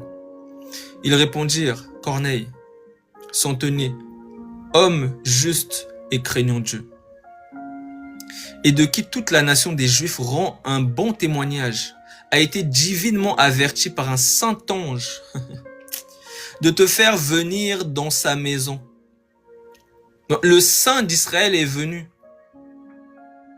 le saint ange, de te faire venir dans sa maison et d'entendre tes paroles. Pierre donc les fit entrer et les logea. Le lendemain, il se leva et partit avec eux. Quelques-uns des frères de Joppé l'accompagnèrent. Ils arrivèrent à Césarée le jour suivant. Corneille les attendait et avait invité ses parents, ses amis intimes. Donc il avait invité plein de gens, ses amis, ses parents, pour entendre vraiment ce que le Pierre là allait dire. Parce que si l'ange qui est tellement resplendissant, qui est autoritaire, si celui-là m'envoie vers cet homme, pourquoi il m'a pas annoncé l'évangile? Pourquoi il me dit d'aller chercher cet homme? Non, ça veut dire que lui, là, ce qu'il va me dire, non, il faut vraiment que j'invite tout le monde. Si je dois inviter tout le quartier, il faut que j'invite tout le quartier. Il se dit, ça doit être un dieu. Ça doit être un dieu, celui-là. Voilà pourquoi quand il le voit, il veut même se prosterner. Ils arrivèrent à Césarée le jour suivant. Corneille les attendait et avait invité ses parents et ses amis intimes. Lorsque Pierre entra, Corneille, qui était allé au-devant de lui, tomba à ses pieds. Il se prosterne à ses pieds, aux pieds de Pierre. Et se prosterna. Mais Pierre le releva. Lève-toi. Lève-toi. Pierre le releva en disant, lève-toi. Moi aussi, je suis un homme. Une grâce m'a été faite. Comme à Marie. Toi qui pries maman Marie, ben une grâce m'a été faite. Tu vas aussi me prier. N'importe quoi. Une grâce est faite pour un pécheur. C'est à un pécheur qu'on fait grâce. C'est ce qu'on appelle une grâce, c'est une faveur imméritée. Donc Marie ne méritait pas, on lui a fait grâce. Parce que c'est une pécheresse, elle était pécheresse comme tous les hommes. Le seul qui est immaculée conception, c'est Jésus-Christ. Il est né sans péché. C'est lui l'immaculée conception. Mais les gens veulent prendre... En fait, c'est ça, c'est ce que Satan fait. Il veut enlever les attributs du Seigneur pour mettre ça à lui-même. C'est pas maman Marie, hein, c'est Satan que les gens adorent, sans le savoir. C'est pas Marie. Marie, elle est en train de se reposer avec les saints, avec les Paul, les autres. Elle est en train de se reposer, Marie. Donc, laissez Marie se reposer. Laissez-la se reposer tranquillement. Tranquillement. Mais l'entité que vous adorez là, c'est Satan. Qui se déguise en ange de lumière. Il se déguise. Vous avez vu ça? Je prends ça vite fait, hein. Parce que c'est des choses, c'est pas des choses nouvelles. Avant, elle se faisait appeler Isis. Elle se faisait appeler Isis. Elle change toujours de nom. C'est toujours Satan. Vous l'avez vu dans Apocalypse 17. Elle est assise. Et les rois de la terre sont en train de boire son impudicité. C'est Satan qui est en train d'enivrer le monde. Allez dans certains pays, vous allez voir qu'on ne prie même pas Jésus. C'est Marie qui est vénérée. Il y a sa statue que les gens transportent. Va dans les pays de l'Italie, tout ça là. Vous allez voir. Marie. Ouh. Attention. Attention. C'est un démon. Oui, je sais, ça t'énerve, c'est pas grave. Je m'en fiche. C'est un démon. Je vous prends par exemple, je crois que c'est... Attendez, je crois que c'est Jérémie... Attendez, on va voir ça vite fait.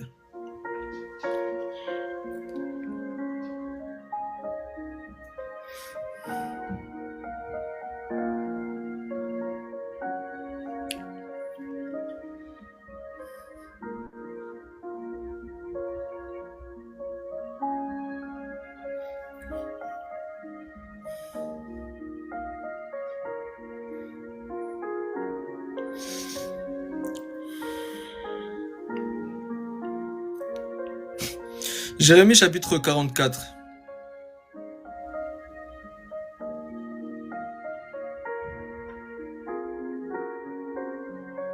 Jérémie, où es-tu Jérémie?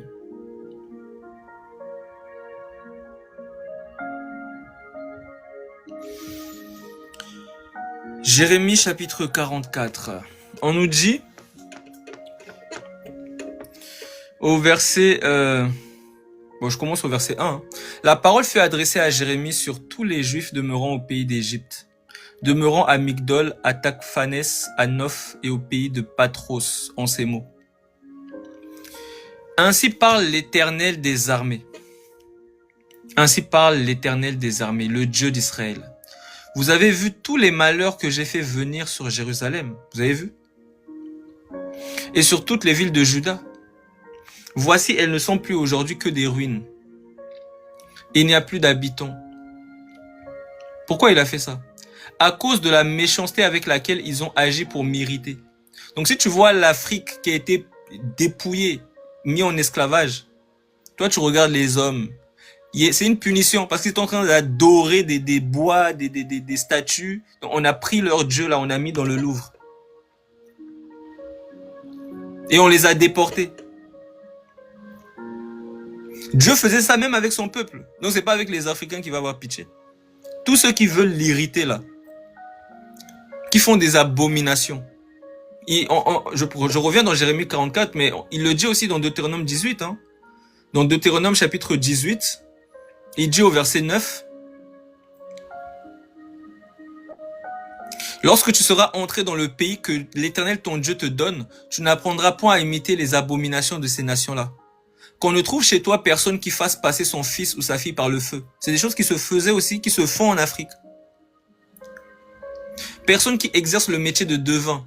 On trouvait ça aussi en Afrique, les marabouts, tout ça, c'est la même chose. D'astrologues, d'augures, de magiciens, d'enchanteurs, personne qui consulte ceux qui évoquent les esprits ou disent la bonne aventure. Personne qui interroge les morts. Car quiconque fait ces choses est en abomination à l'Éternel. Et c'est à cause de ces abominations que l'Éternel, ton Dieu, va chasser ces nations devant toi. Donc il y a des nations qui ont été chassées de leur terre à cause des abominations qu'ils faisaient. Jusqu'à aujourd'hui, ça continue. Mais ils ne voient pas. Au lieu d'arrêter leur abomination, ils continuent de plus belle. Vous avez vu, il n'y a pas longtemps, on a vu plein de sauterelles qui étaient venues couvrir l'endroit où ils font le tour de la Mecque. Là. Il y a eu plein de sauterelles. Souvent, il y a des bousculades là-bas, il y a plusieurs morts. Il y a plein de choses qui se passent là-bas, mais eux, au lieu de comprendre que Dieu est en train de les interpeller, eux, ils continuent de plus belle à tourner autour de leurs pierres. À lapider Satan, à la Mecque. Ils continuent de plus belle. Mais ils ne comprennent pas que le Seigneur est en train de les interpeller, comme il interpelle toutes les nations à la repentance. À la repentance. Car quiconque fait ces choses est en abomination à l'Éternel, et c'est à cause de ces abominations que l'Éternel, ton Dieu, va chasser ces nations devant toi. Alors je repars dans Jérémie 44.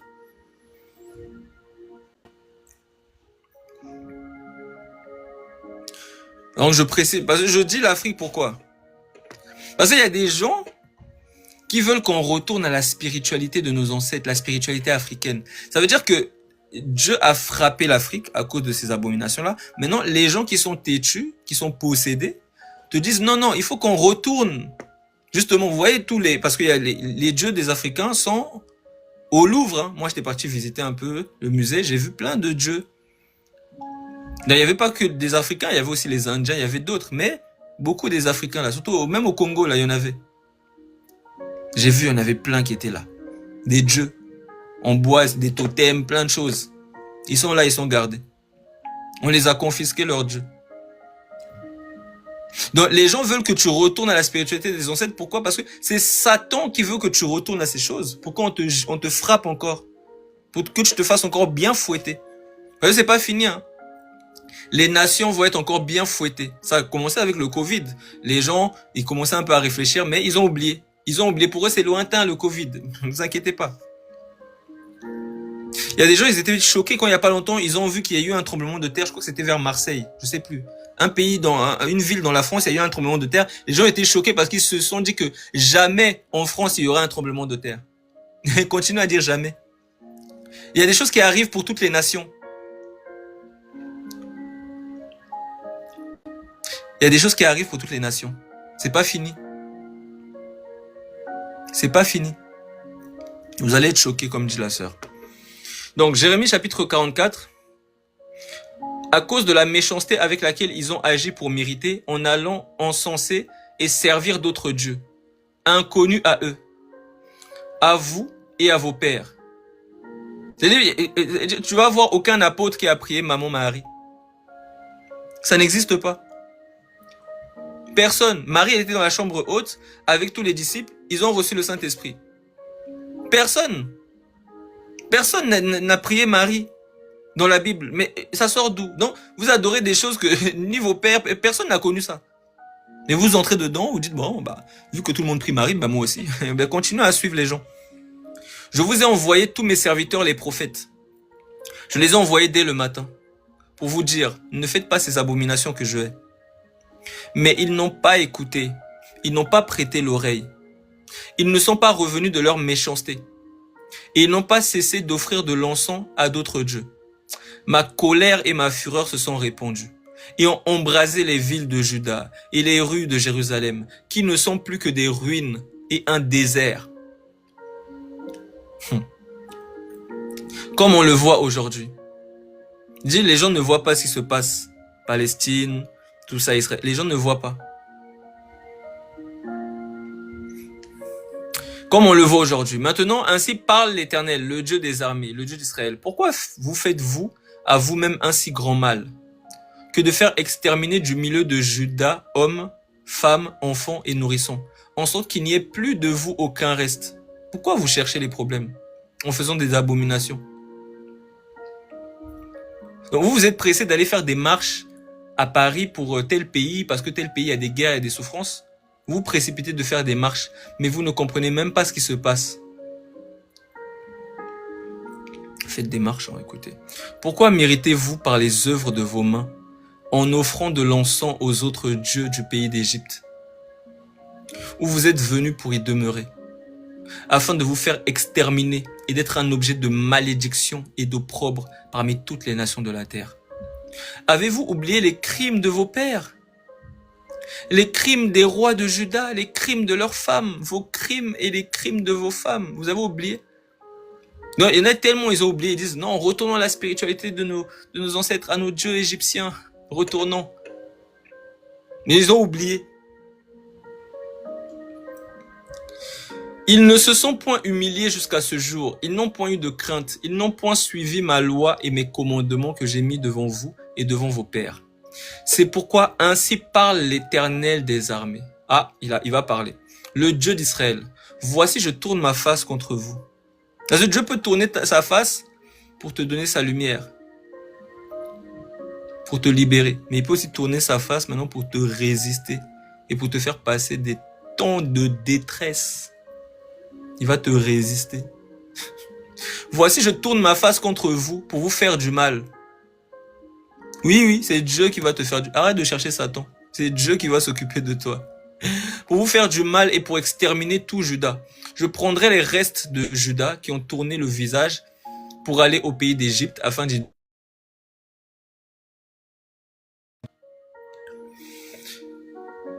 Je disais, je prendrai les restes de Juda qui ont tourné le visage pour aller au pays d'Égypte afin d'y demeurer. Ils seront tous consumés. Ils tomberont dans le pays d'Égypte. Ils seront consumés par l'épée, par la famine, depuis le plus petit jusqu'au plus grand. Ils périront par l'épée, par la famine. Donc quand il y a des guerres quelque part, les gens ne sont pas interpellés. Quand il y a la famine, les gens ne sont pas interpellés. Ils continuent encore plus leurs abominations. Ils seront un sujet d'exécration, d'épouvante, de malédiction et d'opprobre. C'est pas parce que vous voyez plein d'églises au Congo que ce n'est pas une abomination. Toutes les choses qui se font là-bas, là. Ce ne sont pas des églises. C'est des boutiques de la mort. Je châtierai ceux qui demeurent au pays d'Égypte comme j'ai châtié. Le pays d'Égypte, là, c'est ça l'Afrique. Mais toi, tu penses l'Afrique, ça s'appelle l'Afrique. Non, dans la Bible, là, l'Afrique, on peut appeler ça Couche. On peut appeler ça Éthiopie. On peut appeler ça Égypte. C'est l'Afrique. Je châtierai ceux qui demeurent au pays d'Égypte, comme j'ai châtié Jérusalem par l'épée. C'est qui parle? C'est le Dieu d'amour. Jésus est mon ami de tous les jours. Je châtierai ceux qui demeurent au pays d'Égypte, comme j'ai châtié Jérusalem par l'épée, par la famine et par la peste. Nul n'échappera, ne fuira parmi les restes de Juda qui sont venus pour demeurer au pays d'Égypte, avec l'intention de retourner dans le pays de Juda, où ils ont le désir de retourner s'établir, car ils n'y retourneront pas, sinon quelques réchappés. Tous les hommes qui savaient que leurs femmes offraient de l'encens à d'autres dieux. Je répète, tous les hommes qui savaient que leurs femmes offraient de l'encens à d'autres dieux. Parce que lorsque tu ne fais pas ce que Dieu dit, tu es en train d'offrir de l'encens à d'autres dieux. Par exemple, je donne un exemple, vite fait. 1 Timothée 2, verset 9. Je veux que les femmes vêtues d'une manière, vêtues avec pudeur et modestie ne se parent ni de tresses, ni de bijoux, ni de perles, mais qu'elles se parent de bonnes œuvres. Alors, lorsque tu n'es pas en train de te vêtir avec pudeur, que tu mets plein de bijoux, plein de choses, ben, tu es en train d'offrir de l'encens à d'autres dieux. Parce que pour offrir de l'encens à un dieu, c'est en obéissant à sa parole. C'est en obéissant à sa parole. Lorsque quelqu'un veut aller, par exemple, consulter un dieu, un faux dieu pour faire ce qu'ils font là, des failles, des take it. Donc tu touchez-moi l'épaule, pas take it. Tu vois des gens qui tombent comme ça, ils souffrent. Ils vont d'abord voir des marabouts, ils vont consulter des dieux. Ces dieux-là vont leur dire, par exemple, va te baigner dans l'eau, on te lave 7 fois, on te met le sel, on te crache dessus, on te fait plein de choses. Voilà, tu vas avoir des pouvoirs. La magie. Tu vas pouvoir faire tomber les gens dans ton église. Pour eux, il faut tomber. Donc tu tombes, c'est comme ça que Dieu est là, ça dit tu tombes. Tu tombes. C'est ça qui montre que Dieu est là. Il faut tomber. Voilà. Donc ils tombent, ils se réveillent, ils sont toujours possédés. Ils tombent, ils se relèvent, chaque dimanche ils tombent, toujours possédés. Donc eux quand ils vont, ils écoutent, parce que l'instruction que l'homme là va donner, c'est un Dieu qui est derrière, c'est un faux Dieu, un démon, qui dit allez va dans la piscine, tu mets du sel, tu te laves 7 fois, tu cries le nom, je sais pas quoi, tu récites le psaume 115, ils aiment donner les psaumes aussi, ils aiment donner les psaumes. Tu récites ça. Tu mets le sel, tu bois, et tu vas voir. Donc quand il fait ça, il est en train d'offrir de l'encens à ce Dieu. Il adore, parce qu'il se soumet à la parole de ce Dieu-là. Est-ce que tu comprends? Toutes les femmes qui savaient que leurs femmes offraient de l'encens à d'autres dieux, toutes les femmes qui se trouvaient là en grand nombre, et tout le peuple qui demeurait au pays d'Égypte, à Patros, répondirent ainsi à Jérémie, nous ne t'obéirons pas. Nous ne t'obéirons en rien de ce que tu nous as dit au nom de l'Éternel. Quelle audace! Dieu envoie son ouvrier pour vous parler. Vous dites non, on n'obéira pas. Et c'est bien. Continuez. Comme vous êtes têtu, mais Dieu aussi est têtu. Il a dit, je pense à Jérémie. Jérémie ou Josué? Un des deux. Vous voulez qu'on vérifie? On va vérifier. Je reviens dans Jérémie 44. Je reviens. On va vérifier vite fait. Je pense qu'il dit ça. On va voir avec Jérémie. Voilà. Jérémie 1, verset 17. Il dit à Jérémie, et toi, saint terrain, lève-toi et dis-leur tout ce que je t'ordonnerai. Ne tremble pas en leur présence, devant eux. Ne tremble pas en leur présence de peur que je ne te fasse trembler devant eux. Voici, je t'établis en ce jour sur tout le pays comme une ville forte. Une colonne de fer. Un mur d'airain. Contre les rois de Juda. Contre ses chefs. Contre ses sacrificateurs. Et contre le peuple du pays. Ils te feront la guerre, mais ils ne te vaincront pas. Car je suis avec toi pour te délivrer, dit l'Éternel. Donc, ne tremble pas devant eux. C'est-à-dire, Dieu... Attendez, il y a un passage où il dit, je vais te rendre ton front comme le diamant. Ah, c'est pas possible. Non, c'est le Jésus que nous prêchons. Attendez, on va voir, peut-être c'est Josué. On vérifie. Parce que je pense qu'il le dit aussi à Ézéchiel.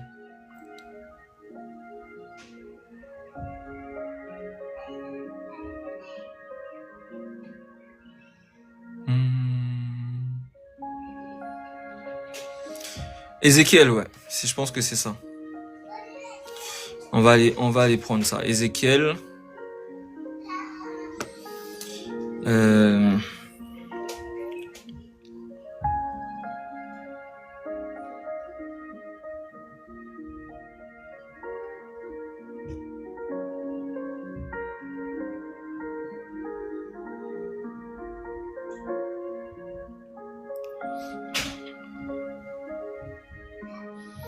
Voilà, Ézéchiel chapitre 3. Le Seigneur envoie son ouvrier. Ézéchiel chapitre 3, je commence au verset 1. On nous dit, il me dit, fils de l'homme, mange ce que tu trouves, mange ce rouleau. Le rouleau là, c'est la parole de vie. Mange ce rouleau. Il me dit, fils de l'homme, mange ce que tu trouves, mange ce rouleau et va, parle à la maison d'Israël. J'ouvris la bouche, il me fit manger ce rouleau. Là, les gens, ils imaginent vraiment un rouleau, comme ils imaginent un livre dans Apocalypse 5 là-bas. Il tenait un livre dans sa main droite, il dit, qui est digne d'ouvrir le livre et d'en rompre les sceaux? Il y a un ange qui dit ça. Non, ils imaginent vraiment un livre, ils ne comprennent pas les choses spirituelles. J'ouvris la bouche, il me fit manger ce rouleau. Il me dit, fils de l'homme, nourris ton ventre et remplis tes entrailles de ce rouleau que je te donne. Je le mangeai, il fut dans ma bouche doux comme du miel. Il me dit, fils de l'homme, va vers la maison d'Israël et dis-leur mes paroles. Car ce n'est point vers un peuple ayant un langage obscur, une langue inintelligible que tu as envoyé. C'est à la maison d'Israël. Ce n'est point vers de nombreux peuples ayant un langage obscur, une langue inintelligible dont tu ne comprends pas les discours. Si je t'envoyais vers eux, ils t'écouteraient. Les nations. Parce que Jérémie, c'est une préfiguration de... Ézéchiel, là, c'est une préfiguration de Jésus-Christ. Quand il vient vers les nations vont écouter. Mais son peuple, incrédule, têtu. Si je t'envoyais vers eux, ils t'écouteraient. Mais la maison d'Israël ne voudra pas t'écouter. Parce qu'elle ne veut pas m'écouter. Donc, quand elle refuse ce que l'homme de Dieu dit, ce n'est pas l'homme de Dieu qui refuse. Non, c'est Dieu lui-même. C'est Dieu lui-même. Mais la maison d'Israël ne voudra pas t'écouter parce qu'elle ne veut pas m'écouter. Car toute la maison d'Israël a le front dur et le cœur endurci. Ils sont têtus. Voici, j'endurcirai ta face. J'endurcirai ton front. Toi aussi, je vais te rendre le front dur. Tu vas les résister. Voici, j'endurcirai ta face pour que tu l'opposes à leur face. J'endurcirai ton front pour que tu l'opposes à leur front. Je rendrai ton front dur, ton front comme un diamant, plus dur que le roc. Ne les crains pas, quoiqu'ils soient une famille de rebelles. Donc eux, ils résistent. Ils sont têtus. Mais Dieu aussi est têtu. Et Dieu va rendre aussi ses serviteurs le front dur comme le diamant. Coucou Mona. Coucou Eliel. Ça va? J'arrive. Allez au salon, j'arrive. Et bisous. Bisous. Bisous. Mouah. J'arrive. Oh non, si tu pleures, je vais pleurer. Clem. Oh, t'as pas honte de faire comme ta sœur?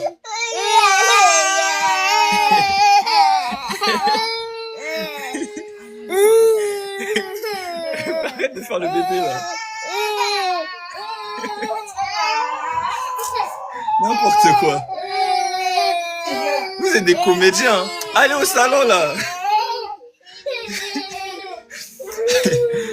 Bon bref, désolé hein. Désolé, ça c'est les enfants hein. Jérémie chapitre 44.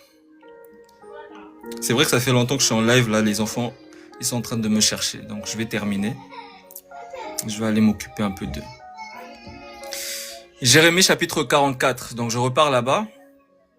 J'ai commencé avec acte 10, je dois finir avec acte 10. Ah mince, attendez, j'ai plus de batterie là. Les esprits des prophètes. Amen. Amen.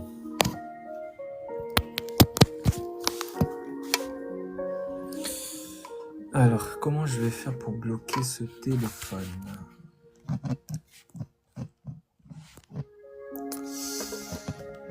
Tac.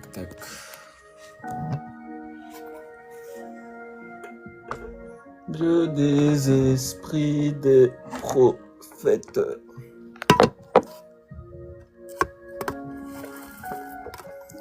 Le Dieu des esprits des... Attendez, essaye de bloquer ça.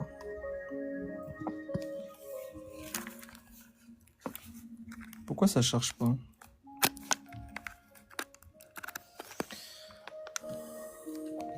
Ouais, je pense que là, c'est bon.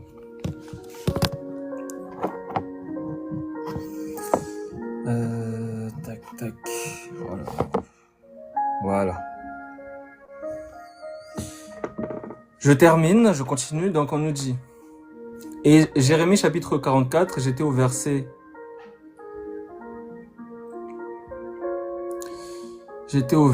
Voilà, 15. Tous les hommes qui savaient que leurs femmes offraient de l'encens à d'autres dieux, toutes les femmes qui se trouvaient là en grand nombre, et tout le peuple qui demeurait au pays d'Égypte, à Patros, répondirent ainsi à Jérémie. Nous ne t'obéirons en rien de ce que tu nous as dit au nom de l'Éternel. Les aléas du direct, la madre. Nous ne t'obéirons en rien de ce que tu nous as dit au nom de l'Éternel. Mais nous voulons agir comme l'a déclaré notre bouche. Oh! Quelle audace! Mais nous voulons agir comme l'a déclaré notre bouche. Offrir de l'encens à la reine du ciel. Tout ça, on vous parle déjà de maman Marie. Il n'y a rien de nouveau sous le soleil. Ce que vous faites là, d'autres l'ont fait. Et on les a fouettés de la même manière qu'on va vous fouetter. Il n'y a rien de nouveau. Mais nous voulons agir comme l'a déclaré notre bouche. Offrir de l'encens à la reine du ciel. Et lui faire des libations. Comme nous l'avons fait. Nous et nos pères, nos rois et nos chefs. Dans les villes de Juda et dans les rues de Jérusalem. Donc la reine du ciel là. C'est elle qui était appelée avant Isis. Là, on l'appelle la reine du ciel. Voilà pourquoi vous appelez maman Marie la reine du ciel. Parce que il faut comprendre une chose. Le roi des anges, quand on dit reine du ciel, c'est-à-dire qu'on l'a fait Dieu. Parce que le roi des anges, là, c'est Dieu. C'est lui le roi des rois. C'est lui le chef de toute autorité. C'est Christ. C'est le Père éternel. Maintenant, lorsque vous dites que Marie, c'est la reine du ciel, mais vous ne comprenez pas l'abomination que vous êtes en train de faire. Vous offrez de l'encens à la reine du ciel, Satan. C'est elle qui veut être calife à la place du calife, qui veut être roi. C'est lui qui veut être roi à la place du roi des rois. C'est ce que veut dire Michael, qui est semblable à l'Éternel. Donc, Satan, il veut usurper la place du El, de Dieu, du roi des rois, du Seigneur des seigneurs.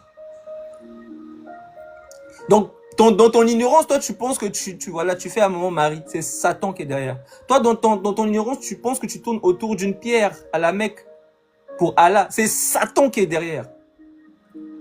Mais je sais, ça t'énerve, c'est pas grave. Je sais que si je serais dans un autre pays, on m'aurait tué. Je sais.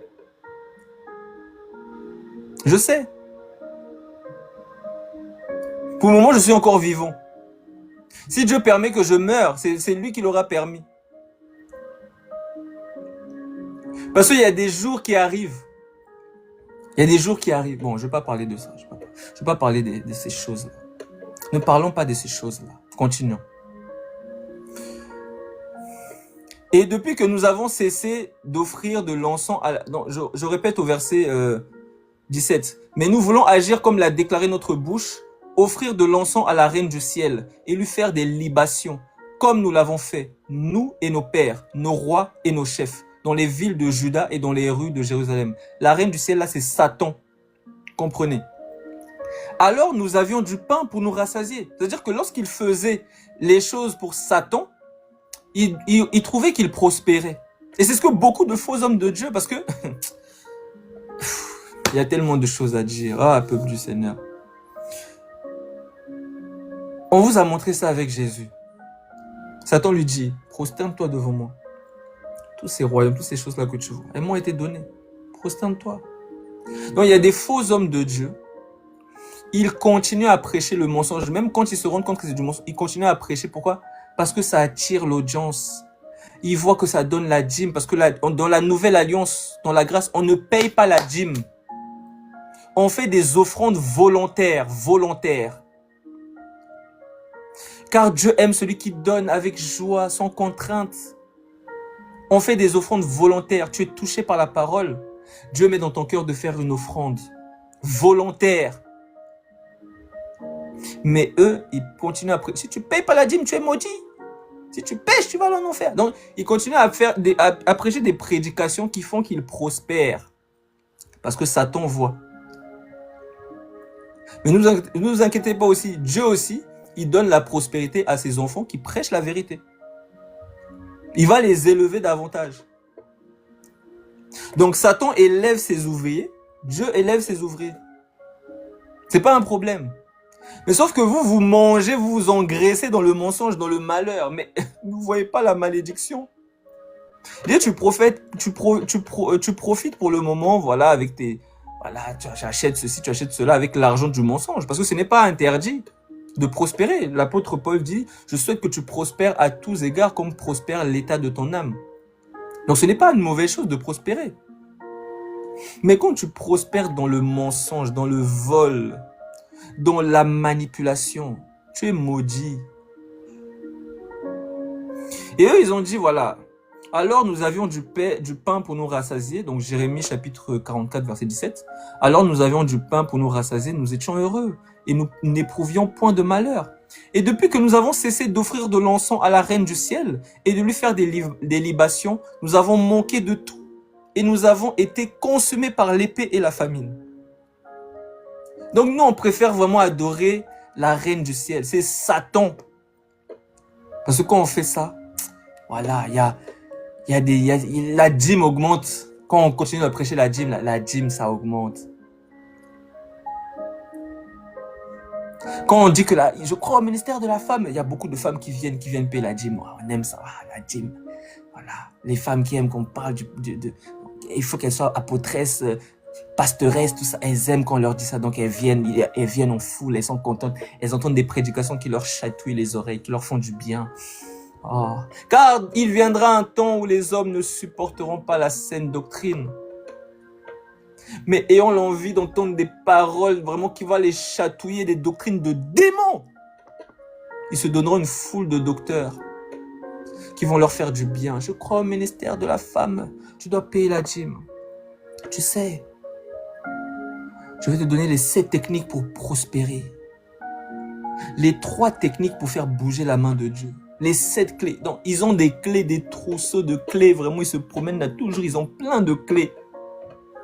Les 7 clés pour une vie d'abondance. Les 7 clés pour une vie de prière illimitée. Les 7 clés. Donc, ils ont que des clés. Ils ont des trousseaux. Je sais pas où est-ce qu'ils ont un sac à dos où ils mettent leurs clés là.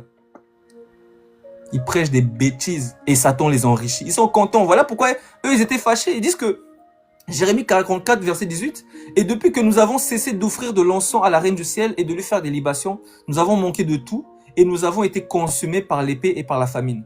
D'ailleurs, lorsque nous offrons de l'encens à la reine du ciel et que nous lui faisons des libations, est-ce sans la volonté de nos maris ?» Sans la volonté de nos maris. Donc, il y avait les maris. Donc, tout le monde était complice pour qu'ils continuent à adorer Satan. Parce que Satan dit que la femme doit prêcher dans l'église. Il faut qu'il y ait des mamans pasteurs. Donc les mamans pasteurs, quand elles font leur truc là, elles sont la volonté de leur mari. Mais c'est leur mari qui les met justement dans ce rôle-là de maman pasteur. C'est leur mari qui fait ça. C'est leur mari qui dit non, il faut que tu mettes des perruques. Moi, j'aime les perruques, les cheveux des morts là, j'aime ça. J'aime quand tu mets des bijoux, j'aime quand tu voilà. C'est eux qui vous encouragent à contredire les Écritures. Ne vous inquiétez pas, vous deux, vous aurez votre condamnation, vu que vous faites une chair. D'ailleurs, lorsque nous offrons de l'encens à la reine du ciel, et que nous lui faisons des libations, est-ce sont la volonté de nos maris que nous lui préparons des gâteaux pour l'honorer, et que nous lui faisons des libations? Jérémie dit alors à tout le peuple, aux hommes, aux femmes et à tous ceux qui lui avaient fait cette réponse. L'Éternel ne s'est-il pas rappelé, n'a-t-il pas eu à la pensée l'encens que vous avez brûlé dans les villes de Juda et dans les rues de Jérusalem, vous et vos pères, vos rois et vos chefs et le peuple du pays? L'Éternel n'a pas pu supporter davantage à cause de la méchanceté de vos actions, à cause des abominations que vous avez commises. Et votre pays est devenu une ruine, un désert, un objet de malédiction, comme on le voit aujourd'hui. Ça arrive. Même pour la France. France, ne sois pas trop orgueilleux, France. Parce que je sais que ton emblème, c'est le coq. Tu es fier. Tu as le cou raide. Ne sois pas trop orgueilleux, France. Si tu continues à persévérer dans ta folie, ta ruine arrive aussi. Tu regardes Paris, là, tu vois, c'est joli. La ville des Lumières. Tu vas voir. Ne t'agite pas trop, France. Calme-toi. Calme-toi. Donc, ils ont préféré continuer à adorer la reine du ciel. Parce qu'elle procure de l'argent. De contredire les Écritures, ça leur procure beaucoup d'argent. Et comme ils sont cupides, ils aiment l'argent. Ils sont amis de maman. Alors ils continuent dans leur folie. Et quand tu veux les arrêter, ils sont fâchés parce qu'ils préfèrent la gloire des hommes plutôt que la gloire de Dieu. Alors dans Actes chapitre 19, tu vois la même chose. Par exemple, là-bas, elle s'appelait Isis en Égypte. Ensuite, on a commencé à l'appeler la reine du ciel. Maintenant, on continue. Elle voyage dans le temps. Hein. Elle voyage, non, elle voyage. Acte chapitre 19, je pense que c'est Acte chapitre 19.